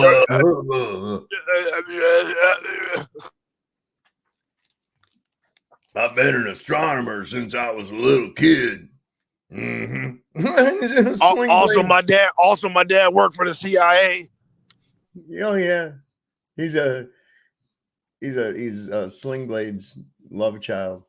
Yeah, I want you all to buy my boner pills. Yeah.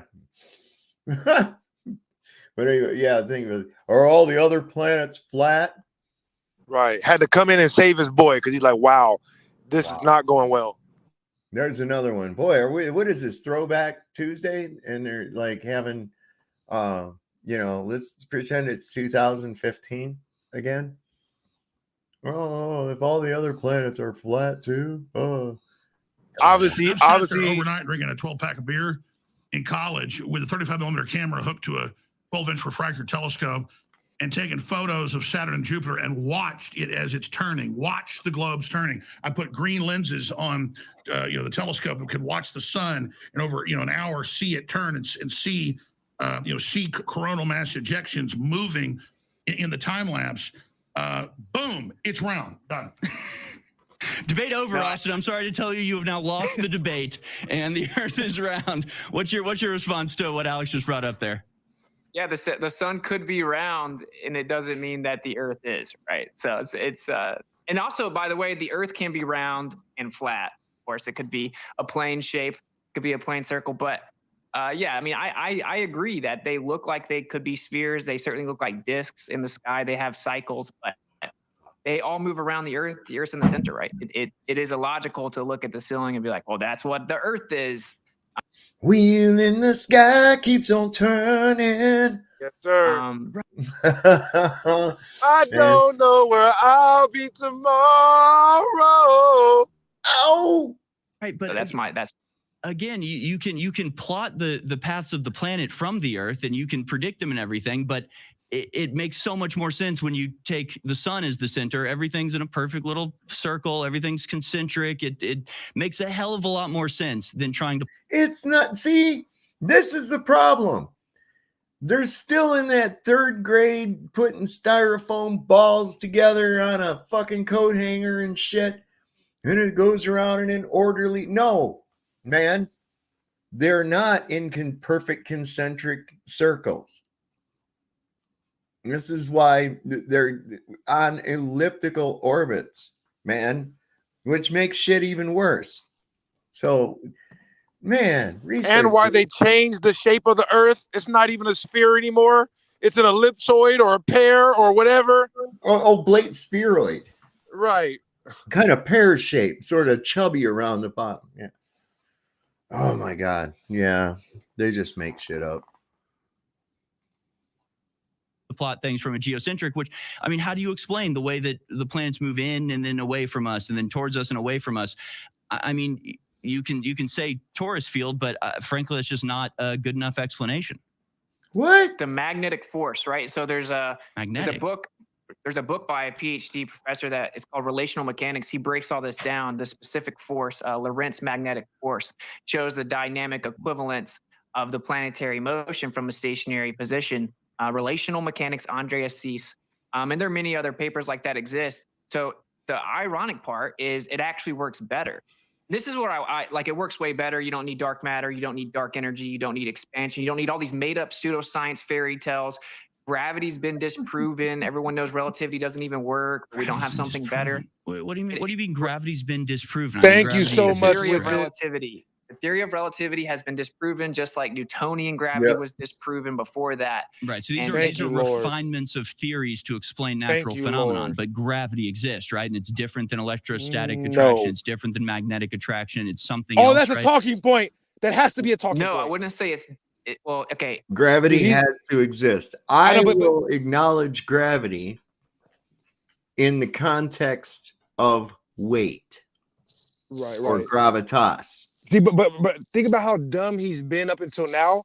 And for him to pull out of his ass, but by the way, you do acknowledge that gravity exists and it is differentiated from electrostatic force, right? Hold on, when the fuck did this guy become so damn technical? Right. He out of nowhere, he didn't know anything about the science, and now he's talking about the difference between electrostatic force. What the hell? Where did he get that? You know, something Wong back here, he mentioned something about that earlier too. Where did he go? He's gone again. I don't know where he went. He's liable to be back anytime though. It's the effect of things falling to the earth, right? And it's little g, gravity. Of course it exists. We use it for engineering. We use it to determine weight. Of course it 100% exists. But why? What is it? Is there a force pulling everything down to the earth? Well, that's what the globe needs. The evidence for gravity is the way that it's been defined is that, well, the earth can't be a globe without it. But no, actually, density causes things to go up and down, and electrostatics. Wait. Why does density cause things to go up and down? Oh my God. Because the medium will either support the object or it won't. Everything wants to go to a place of equilibrium. Things float in water, buddy. I mean, it's either the object's either going to weigh more than the medium that it displaces, less than what the medium displaces. In either of those two cases, the medium will reject it to a place of equilibrium or towards a direction of equilibrium. If it's the same, nothing will happen. It'll remain right there, static.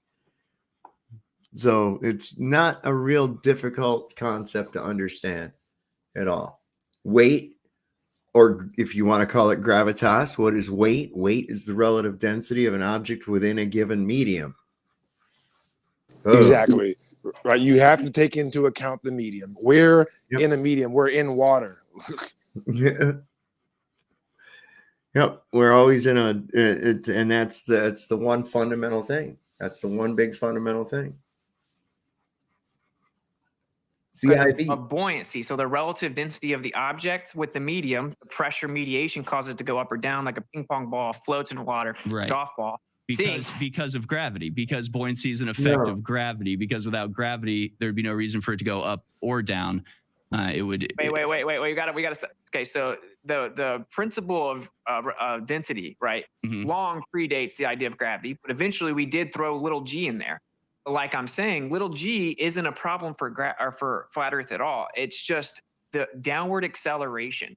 Little g is not the cause, it's the effect. Everyone knows the effect exists. Things go down when they have weight. Gravity, gravitas, means heavy, how heavy something is, weight. We don't dispute that. We dispute the claimed cause of gravity, that the bending and warping of concepts called space and time somehow create illusions where everything shrinks and slows down and makes things fall to the earth in a straight path that's curving at the same time.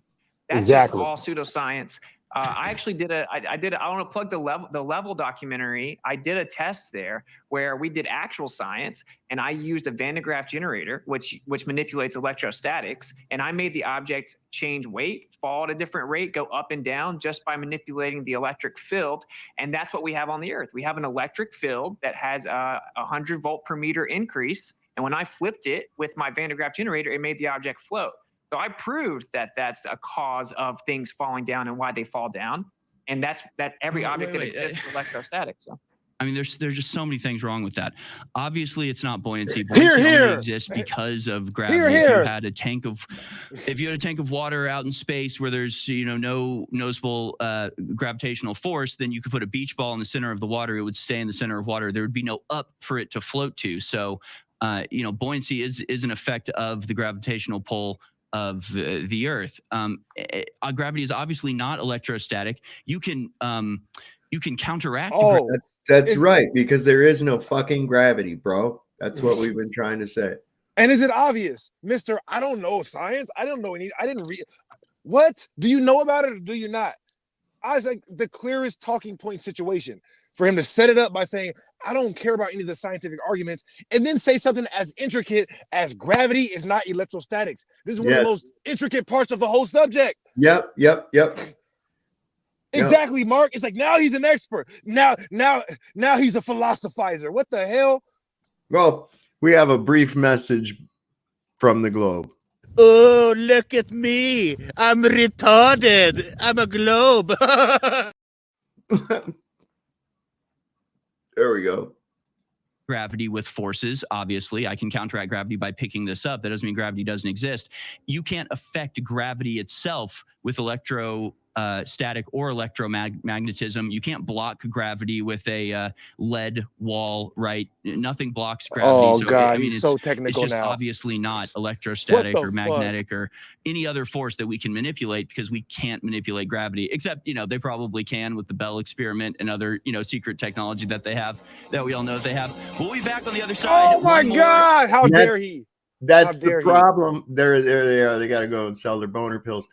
But see, that's their problem. That's their biggest problem too, is these globers. They always have to have a one-step solution. That's why they have gravity. No, okay, let's look at something. It's relative density disequilibrium. Electrostatics set the condition. That's it. Right. That determines the vector. That's all. Outside of that, it's the medium. It's the relative density to the medium. Relative density disequilibrium, seeking relative density equilibrium. The medium is either going to accept you or it's going to reject you, one way or the other. And that's going to depend on your ratio of density to the medium itself. That's it. Amen.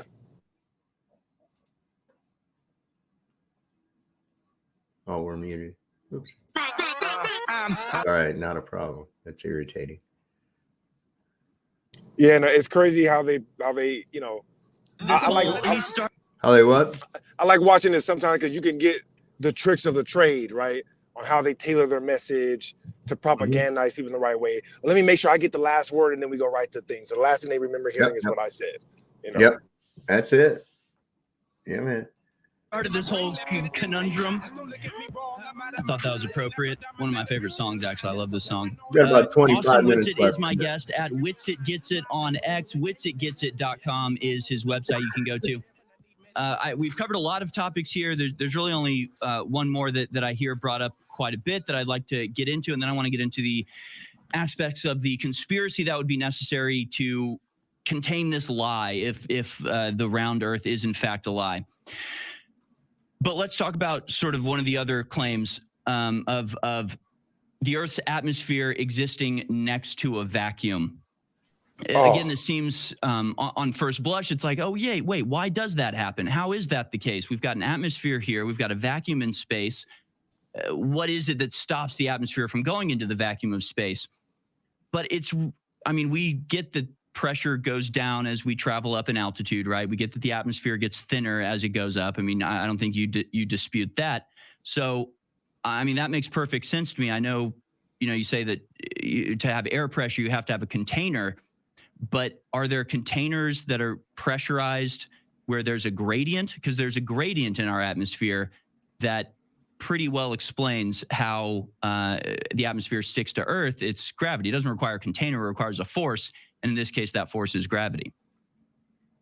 Yeah, sure. So you can have a gradient, of course, but you need gas pressure to have a gradient. So it's delta X, change in X. So you need X, you need the gas pressure. And what we're saying is the antecedent, the requirement for gas pressure is containment. You can absolutely replicate a pressure gradient in a container. You cannot replicate one without a container. And we see that the dispersal of gas is omnidirectional. It goes directly up. In the face of this alleged force that's not a force that's pulling everything down. Supposedly gravity is holding gas next to a vacuum, but gas disperses in all directions instantly. So yes, we do have a pressure gradient on the Earth, but the requirement for that is an actual contained system that the gas can then begin to attempt to equalize within and give you a gradient. And just like if you have liquid propane or any type of gas, not liquid, but any type of gas in the container, there's going to be a gradient. There's going to be more gas at the bottom because of gravity confined within that. But it's in a container. So as soon as I remove the container, right, it's going to disperse. Obviously, that's why sodas make the little sound, right? Because the pressure is equalizing to the pressure around it. So that's our point, is that you can say gravity, but where gravity is supposedly the strongest at the surface of the Earth, gas goes in all directions, including directly up, and it goes directly into a vacuum. Gravity's not holding it down there. But supposedly where gravity is weaker, next to a 10 to the negative 17 torr vacuum, somehow it just sits there and it doesn't go and fill the available space, which is antithetical to, well, it's just a countervailing Nail in the force. coffin. I mean, if you have a Nail in the molecule coffin. of air that floats up to the top of the atmosphere and then floats out of the atmosphere, and now it's not surrounded by anything, it's all, for all intents and purposes, in a vacuum, it's still being affected by the gravity to Earth, and it'll drift back to Earth. I mean, what is the force that's pulling it away from the other air molecules in a vacuum? A container. Really doesn't seem that all that complicated to me. I mean, the gravity pulls the air down. The air, close to the surface of the planet is thicker because that's where gravity's pulling everything. But air is light enough to float because of buoyancy or density. It what the fuck did he just say? Down to the Earth. This is just an effect of gravity. Again, you don't need a container to explain this. You just need a force that is working on the molecules to keep them attached to Earth, right? I mean, again, I don't get how this is. A container is not necessary. Dude. Like I said, though, like we're claiming a force is pulling the gas down to Earth, but the gas goes in all directions, including directly up. That's exactly right. Also, I'm going to put a link down here in the chat. This is a poll on Infowars on Twitter. I think it says there's 11 hours left in the poll. Go over there if you haven't voted yet, because right now what we're looking at is globes at 43.6, and flat Earth is at 56.4%.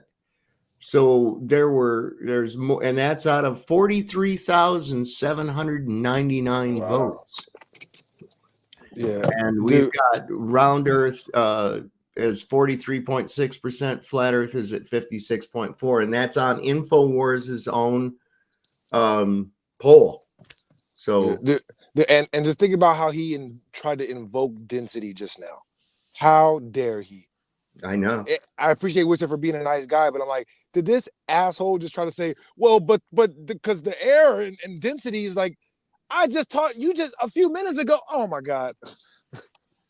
Do you realize what this is? What have I said, man? I said this last year. I said that we're going to see the flat Earth tipping point in 2024. Here we are, third week of April. 2024. And what do we got? 56.4% for flat Earth, round Earth at 43.6%. Dude, I've never seen one of those polls like that. That's shit. That's 13%, 13.2% more. Amen. And that's a lot of sample. That's 43,799 votes. That's right. It's like 1,000 is a good sample for a real survey. 43,000, very good sample. Really good, man. Really good. I like this. I like this. Well, I think I'm going to pull this up on my phone here after I get off, and I'm going to screenshot that and keep it. That's pretty good. That's pretty good. I've been seeing this pattern, this trend, and watching how it was exponentially increasing. And I was like, we're going to see a tipping point this year, this coming year. And boom, it's happening. Awesome. Awesome. That's going to be that's you're also, though, on that same note, you're probably going to see a harder smackdown on flat earthers too from the establishment. After the election. Yeah, after the election. Yeah. So that's what's going to come. Yeah. Right. So right now they're all focused on, of course, trying to make sure that, things go their way. But after that, that's when it'll. But right now it's like you're in the clear. Like when they do the game where it's like when the Bulls look in one direction, these people run. Then the Bulls look in the other direction. You know what I mean? So it's like right now it's like the flat Earth time because everybody's focusing on Trump and stuff. So it's a good time right now. Alan just posted the poll. Where'd you do that at, Alan? Where did you post it at? Facebook, on YouTube, on your channel? Where? Tell us, Alan. Gave us very little information. It was vague. I'm going to chastise you for your vagueness now. I'm just fucking with you. Here we go. Violently. It's the second law of thermodynamics. To quote Arthur Eddington, any idea or theory you have that's contrary to the second law is just completely, inexcusable and dead on its face. But you're saying that the gravity is basically pulling the air back down in the face of a vacuum. But where does the gravity of Earth stop affecting gas then, right? Because the gravity of the Earth doesn't extend the entire universe. And so the air is still going to fill the available space, and it fills the available space on the surface where gravity would be the strongest.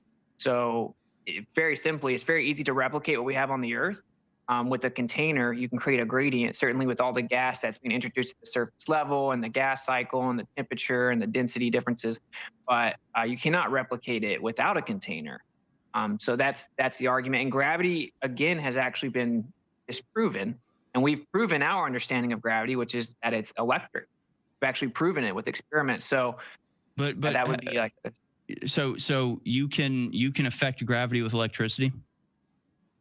Well, people call gravity, which is the effect of things falling down, right? Yeah, I can take electrostatics and I can make things go up. And actually, when you brought up the bell, that's what they did. They actually used what they call ether physics. I have a really good book on it. It's called The Bell. And they used electrogravitic propulsion. So of course, the Nazis back in like as early as 20s and 30s, they had these UFOs. They were using the electric nature of the environment to make things quote unquote levitate and defy material physics. They weren't using an anti-gravity device that bits space and time. It was electrogravitic propulsion. They actually they called Einstein's theory mysticism, and they applied what they called ether physics. That's been hidden and suppressed. They went in and grabbed all of Tesla's work, and now they say that Einstein is correct. And could not be happier happier with technology. All the technology the military is using for these devices, I guarantee you, is electric. Absolutely. Because, like I said, in science, you have a naturally occurring observable phenomena, dependent variable. You try to figure out what causes it. When things fall down, what causes it? Well, let's say it's electrostatics. Let's test it. We're going to manipulate that. I did that, and I can make the object go up, float. I can make it fall down faster. And on the Earth, we have an electric field. And everything that exists is electrostatic. Everything's electric, right? So it would be insane to think that it doesn't have something to do with everything being electric, because that's 10 to the 36th power stronger than gravity's even claimed to be on the smallest scale. So it's one of the biggest. Right, but that doesn't If you again, electric currents have that was amazing. They have prop. Yeah, it was. Yeah, I'm like, that was like, dude, could not be happier with that showing. Could not be happier. I can tell you somebody who was not happy about this debate. Are you subscribed to? Are you on X? Yeah, but I don't get on it hardly ever. Go to Robot Polisher. Go to Robot Polisher page. He's got a bunch of shit on here about McToon. He was covering the debate and how he was mad. Yeah, he was kind of mad about the shit. He's not happy about that poll, that one that I just did. Another guy that commented on that poll said, even if you did actually convince a bunch of Infowar level brainiacs to vote for flat earth in a Twitter poll, and it wasn't just bots and jokers, the earth is still a globe. You can't convince it to be flat. Even if you somehow even convinced actually intelligent, honest people. So mad. Like the people, the lady Dolph, not intelligent, honest people. The Lady Dolph protest. Yeah, man. They're so mad. It's beautiful to see. He's not real happy about it. I don't know why. I mean, shoot, it shouldn't take any money out of his pocket unless they're going to fire him because he's not doing a good enough job running interference. Here it is. Here's another one, man, that they had run. Or before, when it was this was only at 36,000 votes. It was neck and neck at 50-50. So, and that was 2 hours ago. So this is my thing, and I brought this up again in the moonlighting debate. You can't use the excuse that, well, believing in this is just so crazy. I mean, why would anybody no, look. So now make a case. All right. There's no colloquialisms. There's no meta conversation about it. Make the case, that's why I'm so confused when he's like, well, I don't want to talk about the scientific ones. Then as soon as we start talking about gravity, he's a goddamn expert. He's Walter Lewin. Oh my God. Yeah, McToon was having a fit, I guess. Yeah, you got to go check out Robot Polisher's page. If anybody's not on Robot Polisher, I think I put his link in the private chat for you. Let me make sure. Oh, there's a guy. Hold on. Let's say Robot. Yeah. I'm going to put just his page so you can go to it because there's so much on there. I appreciate that. Yeah, I'll check him out when we get off. Paste that in there and I'm going to put it down in the regular chat too. Y'all got to go check that out. He's got a couple of clips of McToon on there. And I don't know if you guys have ever said, well, I've shown a lot of Robot Polisher shit on my channel. I really appreciate his work, man. So yeah, he's the one that you've seen me play videos where right in the middle, you hear somebody say, you hear Klaus Schwab go, not everyone can be a robot polisher. Those are his. Nice. And honestly, I might be following him because he might have posted one of my videos from the debate I had with McToon. Oh, and, he might then. Yeah, I think he might have posted a clip of me before when I was debating them 2-on-1. All right, let's go. We got like 20 minutes left on this. Perfect. Properties that gravity doesn't have, so it just can't be the same thing, and you can't block it, you can't really affect it. I mean, there may be hidden technology like the Bell that are able to manipulate gravity, but they're not doing it in a way that is easily replicable, I don't think. And yeah, again, you can counteract the force of gravity, but I don't think you can actually manipulate it. I think that might be an illusion of what's happening there. But all of this to the side, all of the, perception versus reality or, what we can see and what explains it, the conspiracy necessary to keep this lie going, if round earth was a lie, hell, it is so impossibly vast I mean, it just makes no sense. There's no payoff for it other than maybe moderately affecting people's willingness to believe, which again, it's like, you know, the idea that we're in a firmament or that we're the center of the earth. I mean, nothing in God's creation, you know, proves God. That's sort of like one of the aspects of it, right? There are lots of things that could prove God that would be miraculous. What the fuck did he just say? Right. It's like, it's the opposite. No shit. I don't know. You know what, Pepsi Man? No, Nick Volt is a child. He's not worth debating. He's dishonest. He's intellectually dishonest. I don't have any desire to debate him. I've debated him before. I've crushed him, destroyed him, and shown that his credentials are worth no more than the toilet paper in my bathroom.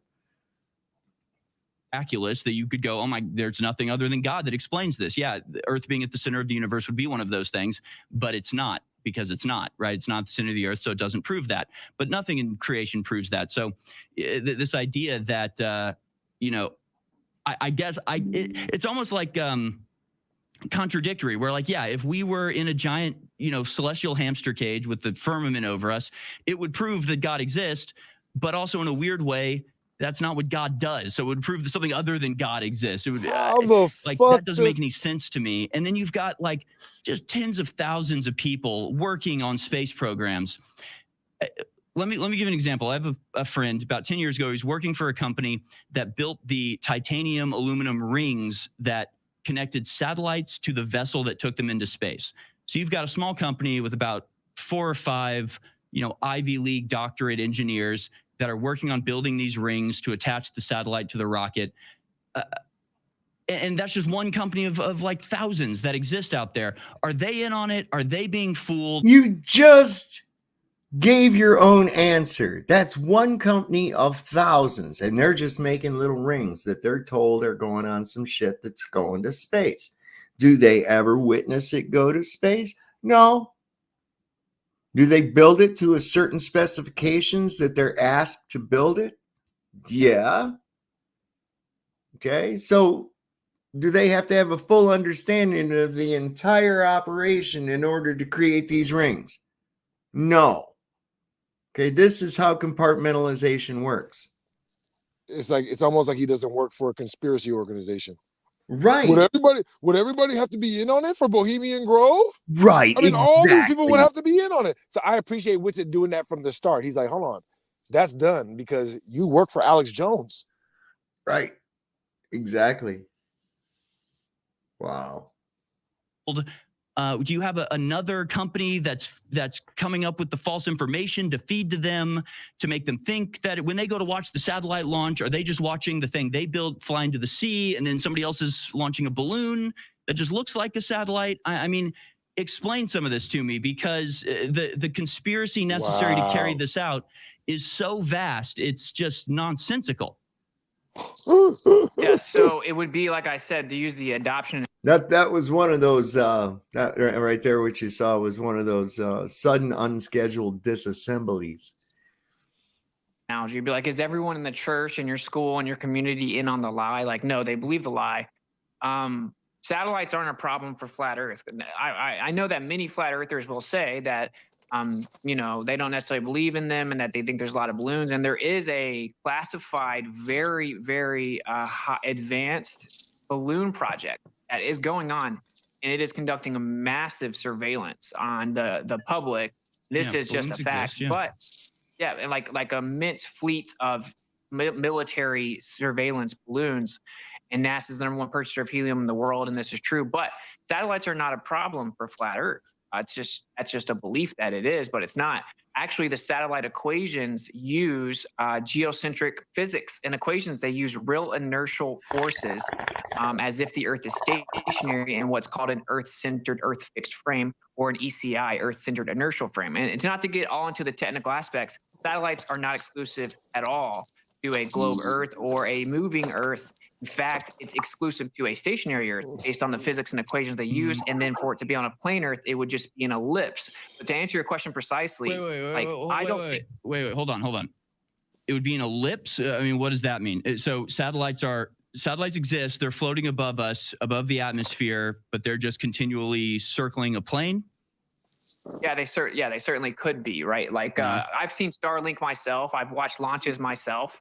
You know, I know that there's what people call Starlinks in the sky. It's not a problem at all because it's just a coordinate system transform from a globe to a plane, and the actual physics and equation treat the Earth as if it's stationary. No, it doesn't. That should be significant because it's not just, oh, it's a coordinate system, you can treat it like that because it's from the Earth. No, it's using physics in the equations and specifically inertial forces, which do not exist in the relativistic globe model, which means if the satellites are up there and they are working, if they're proof of anything, to quote PhD astronomer Gerardus Bow, it's proof that the Earth is stationary and the universe is geocentric.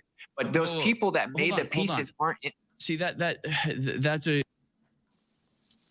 Wow. That's a completely fallacious extrapolation. I mean, so ECI, right?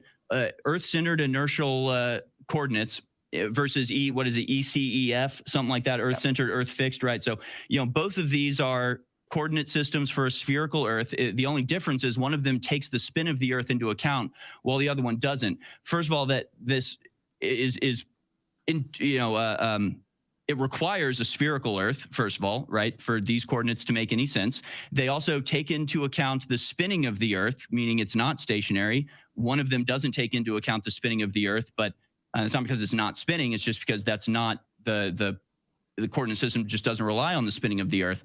And regardless of any outcome of those, that has nothing to do with whether the sun is circling the Earth. It's about satellites. I'm not talking about the sun. I'm saying that you said the actual geocentric physics universe. Well, yeah, I'm saying that's because they use forces of a rotating universe. They actually treat the universe as if it's rotating and creating real inertial forces, specifically centrifugal, Coriolis, and Euler forces. And in the globe model, those are fictitious forces. They're not real. In a stationary Earth model, the universe is actually rotating around the Earth, creating angular momentum. Satellites would be using that on a stationary Earth. Well, that's what the physics and equations show. They treat it as if the universe is rotating around the Earth, creating a real force, and they have to account for them to put the satellites up. And then on a plane, you're right, that is a globe, but on a plane, that's just a coordinate system transform. It becomes an ellipse, and it takes the same flower of life geometry I showed earlier. Actually, one of those depictions was the ISS path, right? So, and that's just mapped out on a plane. But continual motion would, in that case, I mean, with an orbit, you know, either continual motion is a consequence of just the fact that there's no wind resistance, and so once your initial velocity basically will be maintained with a little bit of variance because of the tiny amount of atmosphere that does exist outside of what we consider the atmosphere, the 62-mile delineation, which is not a scientific delineation, it's an aeronautical delineation, determining whether or not you can fly using conventional methods or whether you need rocket propulsion. So you can have inertia that exists that continually rocket something around the Earth without additional input. But if something's just floating above a plane, it either needs to be pushed in a way that that's continually being pushed, but even if not, it would need something to change its direction. I mean, how do you explain that? Satellites just floating above us and in ellipses, you would need external forces. That would require fuel. That would be pretty obvious to people building the satellite, right? So like I said, they use the actual force of the universe rotating around the Earth in the physics and equations. And so on a stationary Earth, that's it. Instead of the Earth spinning, making the illusion that the sky spins, right? It's actually the sky spinning around the Earth like we observe. That would generate a real force. It would have angular momentum, and there would be a net inward force. So if you threw something up in it, it would just continually move around with the universe's momentum, the actual angular momentum and force of the universe. And what I'm pointing out is that's literally the physics and equations that they use. And but you're still that's describing a spherical Earth. Well, that's why I point out that the end of it, right? Because that actually is a major problem for heliocentrism. But the plane part is just a coordinate system transform. You could think you're going around the globe, and it would just be an ellipse over a plane, and you would have no idea. They actually account for a change in velocity, which makes perfect sense with an ellipse. But in the globe model, it's supposedly free falling in a geodesic path, not changing velocity. Yet they actually do account for change in velocity and a change in the speed of light for the signals for GPS. So what they're actually doing and accounting for doesn't work with the model. It's just, overlooked. People assume it. I wanted to address what you were asking, though, the meta here, which is like, are these people in on it? No, of course not, bro. They think the Earth's a globe. They think we just use these coordinate systems for convenience sake, right? And it works. It's good enough. Who cares? They think they use Newtonian gravity, even though that's no longer the case. It works good enough. And people make little pieces for it. That's one of the main arguments for Apollo. It's like there were 300,000 people that were all in on it because they made pieces. It's like, no, they compartmentalized the job to everyday Americans. So you would ask me that question, right? So that you would think exactly. That's not how compartmentalization works. I mean, compartmentalization is an aspect of like the military and secret operations. The people who are compartmentalized know they're compartmentalized. The people who are building satellites are in communication with the people building the other parts of the satellite, and they observe it as it flies, and then they get reading. How do they observe it while it flies? Are they looking at it, or are they looking at a dot on a computer screen or some shit? So dumb. And even then, even if you were watching it outside, you don't watch it leave the damn atmosphere. Now look at all these people here that are watching it. Okay, now these are just the idiots that go to watch the launch, right? That's who these people here on this little square. These are the people in the control room. How are they watching a satellite if they're looking at their desks? What the fuck are these people watching at all? They're not watching anything. Yeah. No, that was one of the here looking down. Is this guy over here? Is his satellite down on his lap or something? Or what's going on there? Yeah, no, that was one of the dumbest lines I ever heard. That's not how compartmentalization works. The people who are compartmentalized know that they're compartmentalized. What the hell is this guy talking about? See? Gaslight all the time. Gaslight. Data readings to determine whether or not the mission was successful. So they would have to be fed fake information, or like what happens is, I mean, they think they're launching a satellite into orbit. Are they not? Or is there a parallel industry that's doing the real math and feeding them the fake information? I mean, you get this whole thing just sort of falls apart the more you think about it. And that's not even getting into the secrecy aspect, where you'd have to, again, either have these people who are doing this for decades without even either noticing that something is wrong or admitting or letting it leak out that something is wrong. The scale of conspiracy, especially now with all of these private companies going into space, is so vast. And again, nonsensical, man. If I was the mastermind, the Jesuit priest that figured out that there's a firmament and wants to trick everybody, the last thing I would do would be come up with a lie that would set up generations of having to fake things, right? You could just say, yeah, we tried to go to space. It turns out there's like crazy radiation and everybody dies. So let's not try to leave. Like there's a million other ways you could do it. You're thinking they went with the strategy of they're actually doing that. This is what they kicking the can down the road with the fucking Van Halen radiation belt, It's literally no arguments here. It's just banter. Yeah.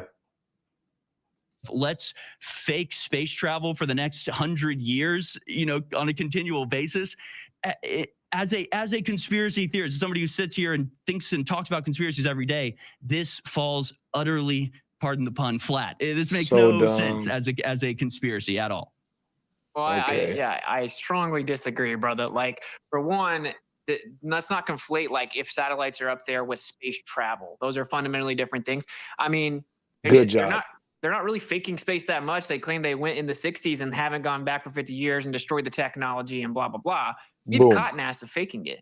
So I encourage everyone to investigate that. You can actually go to my channel. I have a NASA fraud series I just started. We have objectively caught them faking things using wires, harnesses, green screens, bubbles in space. And people laugh because it sounds so ridiculous. You know how many things you laughed at when you first heard and you found out it's true? If I told you the world was going to shut down overnight, start using prison terms like lockdown, you would think I was crazy as well. We've caught NASA lying and faking it. And really, they've got to put it off. They just kick the ball down the road over and over and over. They kick the can down the road, right? Oh, the moon mission's delayed again. So they haven't had to fake that much. And I don't even contend that satellites could be up there. It's not a problem. And the people that are working on it aren't in on it. To quote Gene Kranz, the Apollo flight director from the Apollo missions, he said, the simulations are so good that no one in the control room can tell the difference between the simulations and the real thing. And the astronauts have come out and said that when they supposedly were going on these missions, they thought it was fake. They couldn't even tell the difference. So absolutely, they wouldn't be in on it. They're just being fed the system through globe coordinate system, GPS corrections. And this gets into technical things. I will just say this.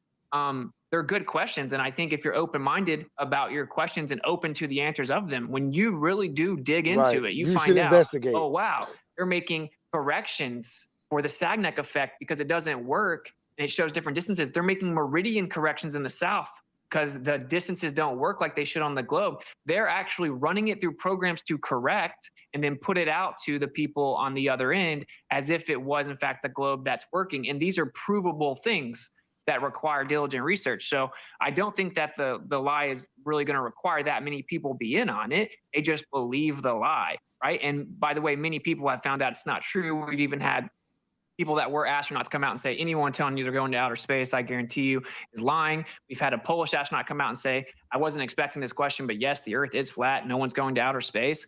I think that most of, oh, well, let me say this one more thing. Do you might find this interesting? I went and talked to astronauts myself, okay? And I caught them lying. I asked them, do you see the stars on the day side of the Earth when you're in space next to the sun? And they said, no, you can't see the stars because of the sun. But the official story is that you can only not see the stars during daytime because of the Earth's atmosphere, and you can see them in space. And half the astronauts that have supposedly been to space said you can see the stars. It's pitch black. It's amazing. You can even see them by the sun. Right. I looked an astronaut in the face and asked them, and they lied. So why are they lying, right? Like, well, I've heard that, but you're comparing two different situations. I mean, some astronauts say, yeah, we could see the stars. Other astronauts say we couldn't see the stars, but they weren't next to each other on the same mission, looking out the same window. So these are just different accounts of different situations. That doesn't prove anything to me. It just proves sometimes you can see the stars, sometimes you can't, depending on the source and strength of the light. So there's only stars in one direction. Okay. Yeah. What an idiot. There's a link I put over in that private chat that he might have been part of another Flat Earth troll video back a while ago.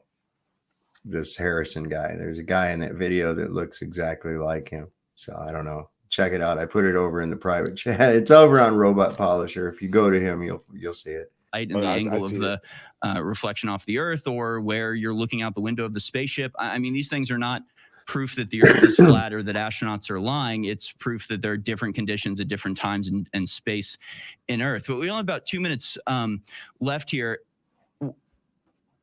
Do you think that this is a valuable thing to spend time on? I mean, we know all the things going on in the world, and we probably agree on 99% of things. It's just this one thing that we disagree on, which to me, again, the fact that this came out of nowhere, that nobody talked about flat Earth before. I mean, and you can do the reason. You can look into the archives. Nobody talked about flat Earth. Flat Earth Society existed. You say it's a CIA psyop, but it's also the font where most of these arguments came from. So that isn't exactly, positive for the flat Earth model.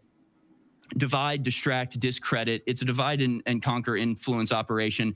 It's something that splits our audience down the middle, and suddenly we're talking about flat Earth instead of things that are actually important. I think this has been an extremely successful psyop launched around the time that the Smith-Mundt Act, Modernization Act, was passed, allowing for propaganda in the American media landscape.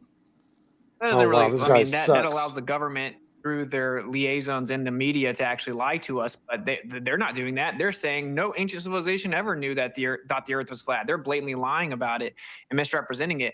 They do clearly use it as a way to discredit other conspiracies, but it's just like, oh, I bet you're an anti-vaxxer. Like, just because someone uses it that way to dismiss people doesn't mean there's no validity to it. As to the PSYOP, what I'm going to reiterate is, if it's a PSYOP, it's not working very well, because everyone that finds out that the Earth is a geocentric stationary plane are taking their children out of school. They're homeschooling. They're not falling for medical like psyops. They're not falling for any of the stuff going on, the political shenanigans. they see through all of it, and it brings them all back to a very founded spiritual aspect of their life. And There's that again, imagery. you asked me if I think it's Right, important. there I it do is. think it's important, bro, There it because is. I could very easily talk about other things, right? And I wouldn't be nearly as kind of put into a corner, but I don't, because this unravels We're coming all to the end of the show lies. here. I just want to thank you for doing this. This has been extremely fun. I know it's been extremely popular. Austin Witsit at Witsit Gets It on X. Go follow him. Jesus Christ, man. Dude, I just want to say, for the record, people have thought the earth was flat a lot longer than they thought it was round. So why would he say something so stupid? Like, well, this just came out of nowhere in 2000. What? Because he's paid to. He's paid to. Let me see this. This is this little video. I'll play this real quick. Let's see, is this him? Let me see. Because I remember this troll video. I forget who covered this. And I remember seeing this, and we were looking at it going, no, this is bullshit. So let me see. Okay, tell everybody why you believe the earth is flat. And then I'll go around. Wow. Everyone starts out as a round earth guy, right? You Right. taught that in school, right? Well, you get out there, you start going on the internet. Back, I was born in 85, so I'm like 38 years old, right? So I remember before and after the internet. Now we got the internet. So you go around, you look at stuff. And so they tell us that we're going 1,000,000 miles an hour through space, right? We're orbiting the earth going so fast, right? Right. And my position is that I don't feel the movement. I look at the horizon and I don't see. I see no curve. I've been in planes. I see no curve. About to reboot. Oh, you don't see the curve, like a I boat don't going over see the curvature? there is. It's all good. Like when you see like a boat going like on the ocean, you don't see like.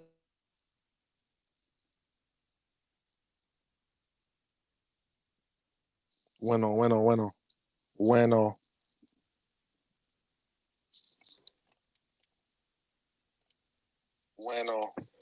Oh shit! You guys can still hear me? Again, shout out Sav. Oh shit! You guys can still hear me? Again, shout out Sav. Oh shit! My bad.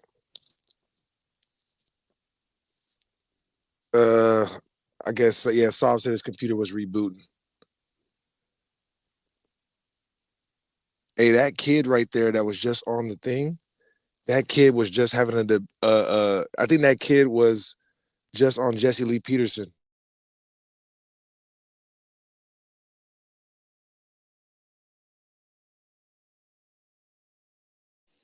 Yeah. Oh, you can still hear me, Push.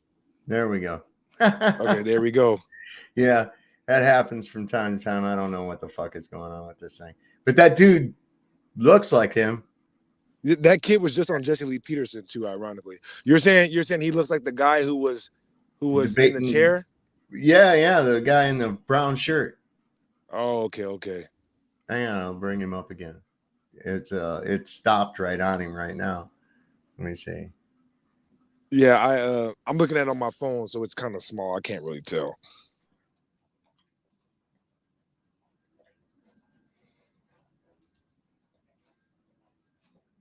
And listening to him talk. Let's listen. Internet. Now we got the internet. So you go around, you look at stuff. And so they tell us that we're going 1,000,000 miles an hour through space, right? We're orbiting the earth going so fast, right? And my position is that I don't feel the movement. I look at the horizon and I see no curve. I've been in planes. I see no curve. Oh, you don't see the curve, like a boat I don't going see over the curvature? there is. Well, what is that? Like when you see like a boat going like on the ocean, you don't see like how it curves. Well, how dare this 14-year-old? I would be like, bro, shut up, bro. You go back to high school. That nigga's like 14. Yeah, I'm like, dog, be quiet, bro. So I remember that. And I was like, there ain't no way those people are really flat earthers. There's no way. So I was looking at that. And where is that? They got a picture. Let me go back into his posts. Hang on. Let me see. Where am I? He's put up some more stuff. What is this? 9 minutes ago. He said, today has probably been the worst day of McClown's life. He's losing it.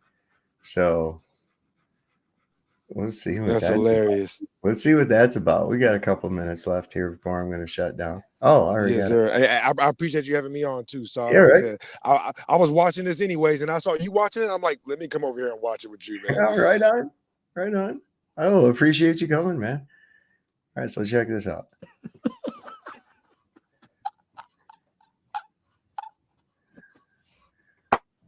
Oh, you're so dumb.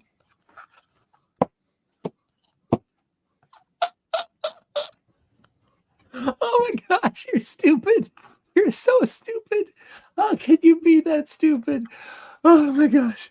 You should definitely get yourself fitted for an iron lung in case you forget to breathe. Wow. Oh my gosh, you're stupid. You're just such a moron. Oh, I mean, seriously, I don't want to be mean, but you deserve it. You do. Hey, seriously. Hey. All right, Nathan, put your helmet on and go to bed.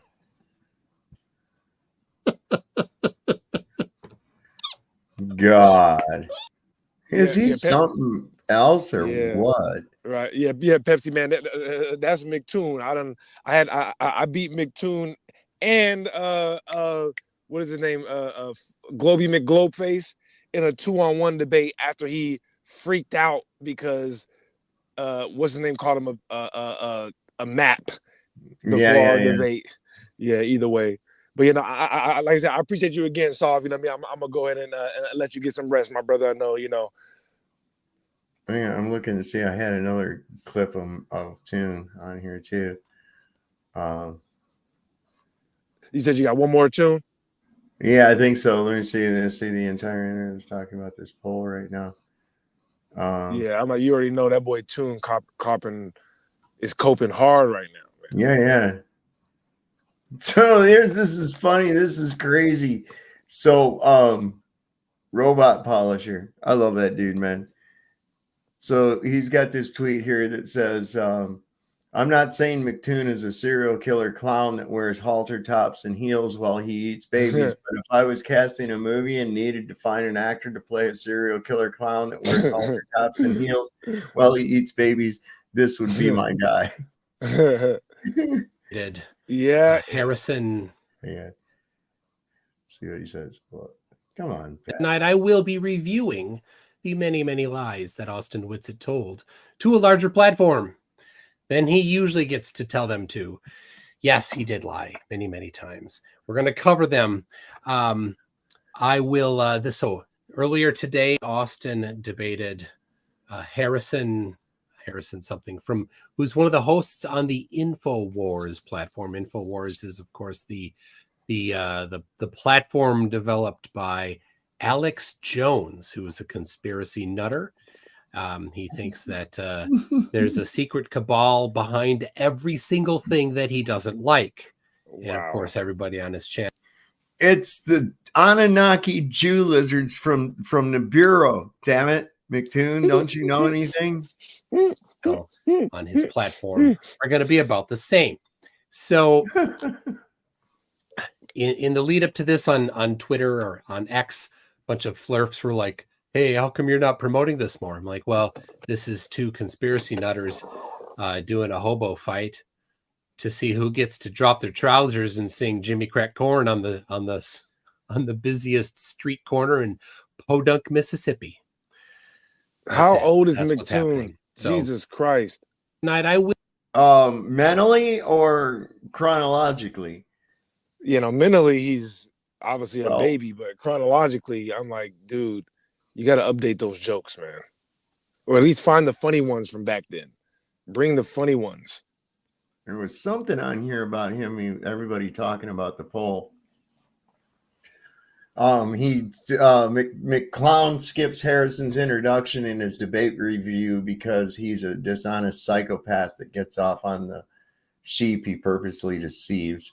That was another one of his. Where's that thing? Oh, okay. Fun fact. McClown called into Infowars last week, desperately trying to make sure this conversation didn't even happen because it drives them crazy witnessing the conversation taking place without any ability for them to disrupt and deceive. Is that on record?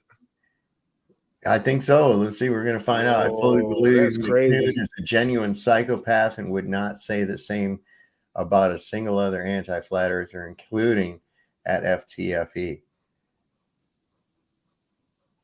Wow. Let's see. Damn, he tried to shut it down, huh? Little video here. Let's see what's going on with that. Yeah, I'm trying to see that. Receipt? Is this a receipt? Let's see what it is. And yeah, the flatties were super excited for this because finally, they get to be on the big platform. But no, it's a platform of nutcases. That's what it is. But whatever, that's fine. Good for them. And yeah, the flatties were super excited for this because finally, why does he care so damn much? I know, right? You could tell he was frothingly angry about it. Yeah, that's one of the things that I appreciate that Mindshock said about Craig when he did his analysis. He's like, why would you have a name like Fight the Flat Earth? Why wouldn't you have a name like Prove the Globe Earth? Right, It doesn't make any sense to be against something. Anyways. So here's a short one, I guess. It says the robot polisher. He says the entire internet is talking about this poll right now. And I guess McToon got his 2 cents in. So it's Shifty Eyes Shady says, I'm just curious, how many people in here saying they won't go to Infowars poll have actually ever watched anything on Infowars? You don't have to watch anything on Infowars to know what they're about. Shifty Is Eyes, that right? That's so my dumb. man Shifty. We know who Shifty is. We got that guy. Right, look. There That's he is one of right my there. guys. Look, yeah, he's right there, right. Yeah. But think about how dumb he sounds. You don't have to watch anything on Infowars to know what Infowars is about. Yeah, he's based on what the smear campaigns that have been put out there. You don't have to read anything about math to know what math is about. Right. You don't need to know anything about it. Jesus Christ. I don't need to watch anything on your page to know what you're about, Sovereign. There you go. You don't need to know one little bit, or look at any of the Wikipedia fact check things. Right, exactly. Else either. Right. On that note, you have a good night, my brother. I'm gonna see you very soon, man. All right, thanks for coming up, Ross. We'll see you next time, bro. Absolutely, man. You be safe out here, sir. All right, you too, my man. We'll see you next time. All right, everybody. Thanks for showing up. We had a good show tonight, I think. 96 still here. We got up to like 120 something people at one time. We're fucking getting out there, guys. Show your love. Hit a like on there or hit a dislike if you didn't like it. I don't care. Just engage. And as we always say on Sovereign Soul Unchained Mind, don't forget, ain't I right? Come on, something wrong. The Lord loves a working man. Don't trust Whitey, and see a doctor and get rid of him because he'll probably fucking kill you. We'll see you next time on Sovereign Soul Unchained Mind. You peace out, man.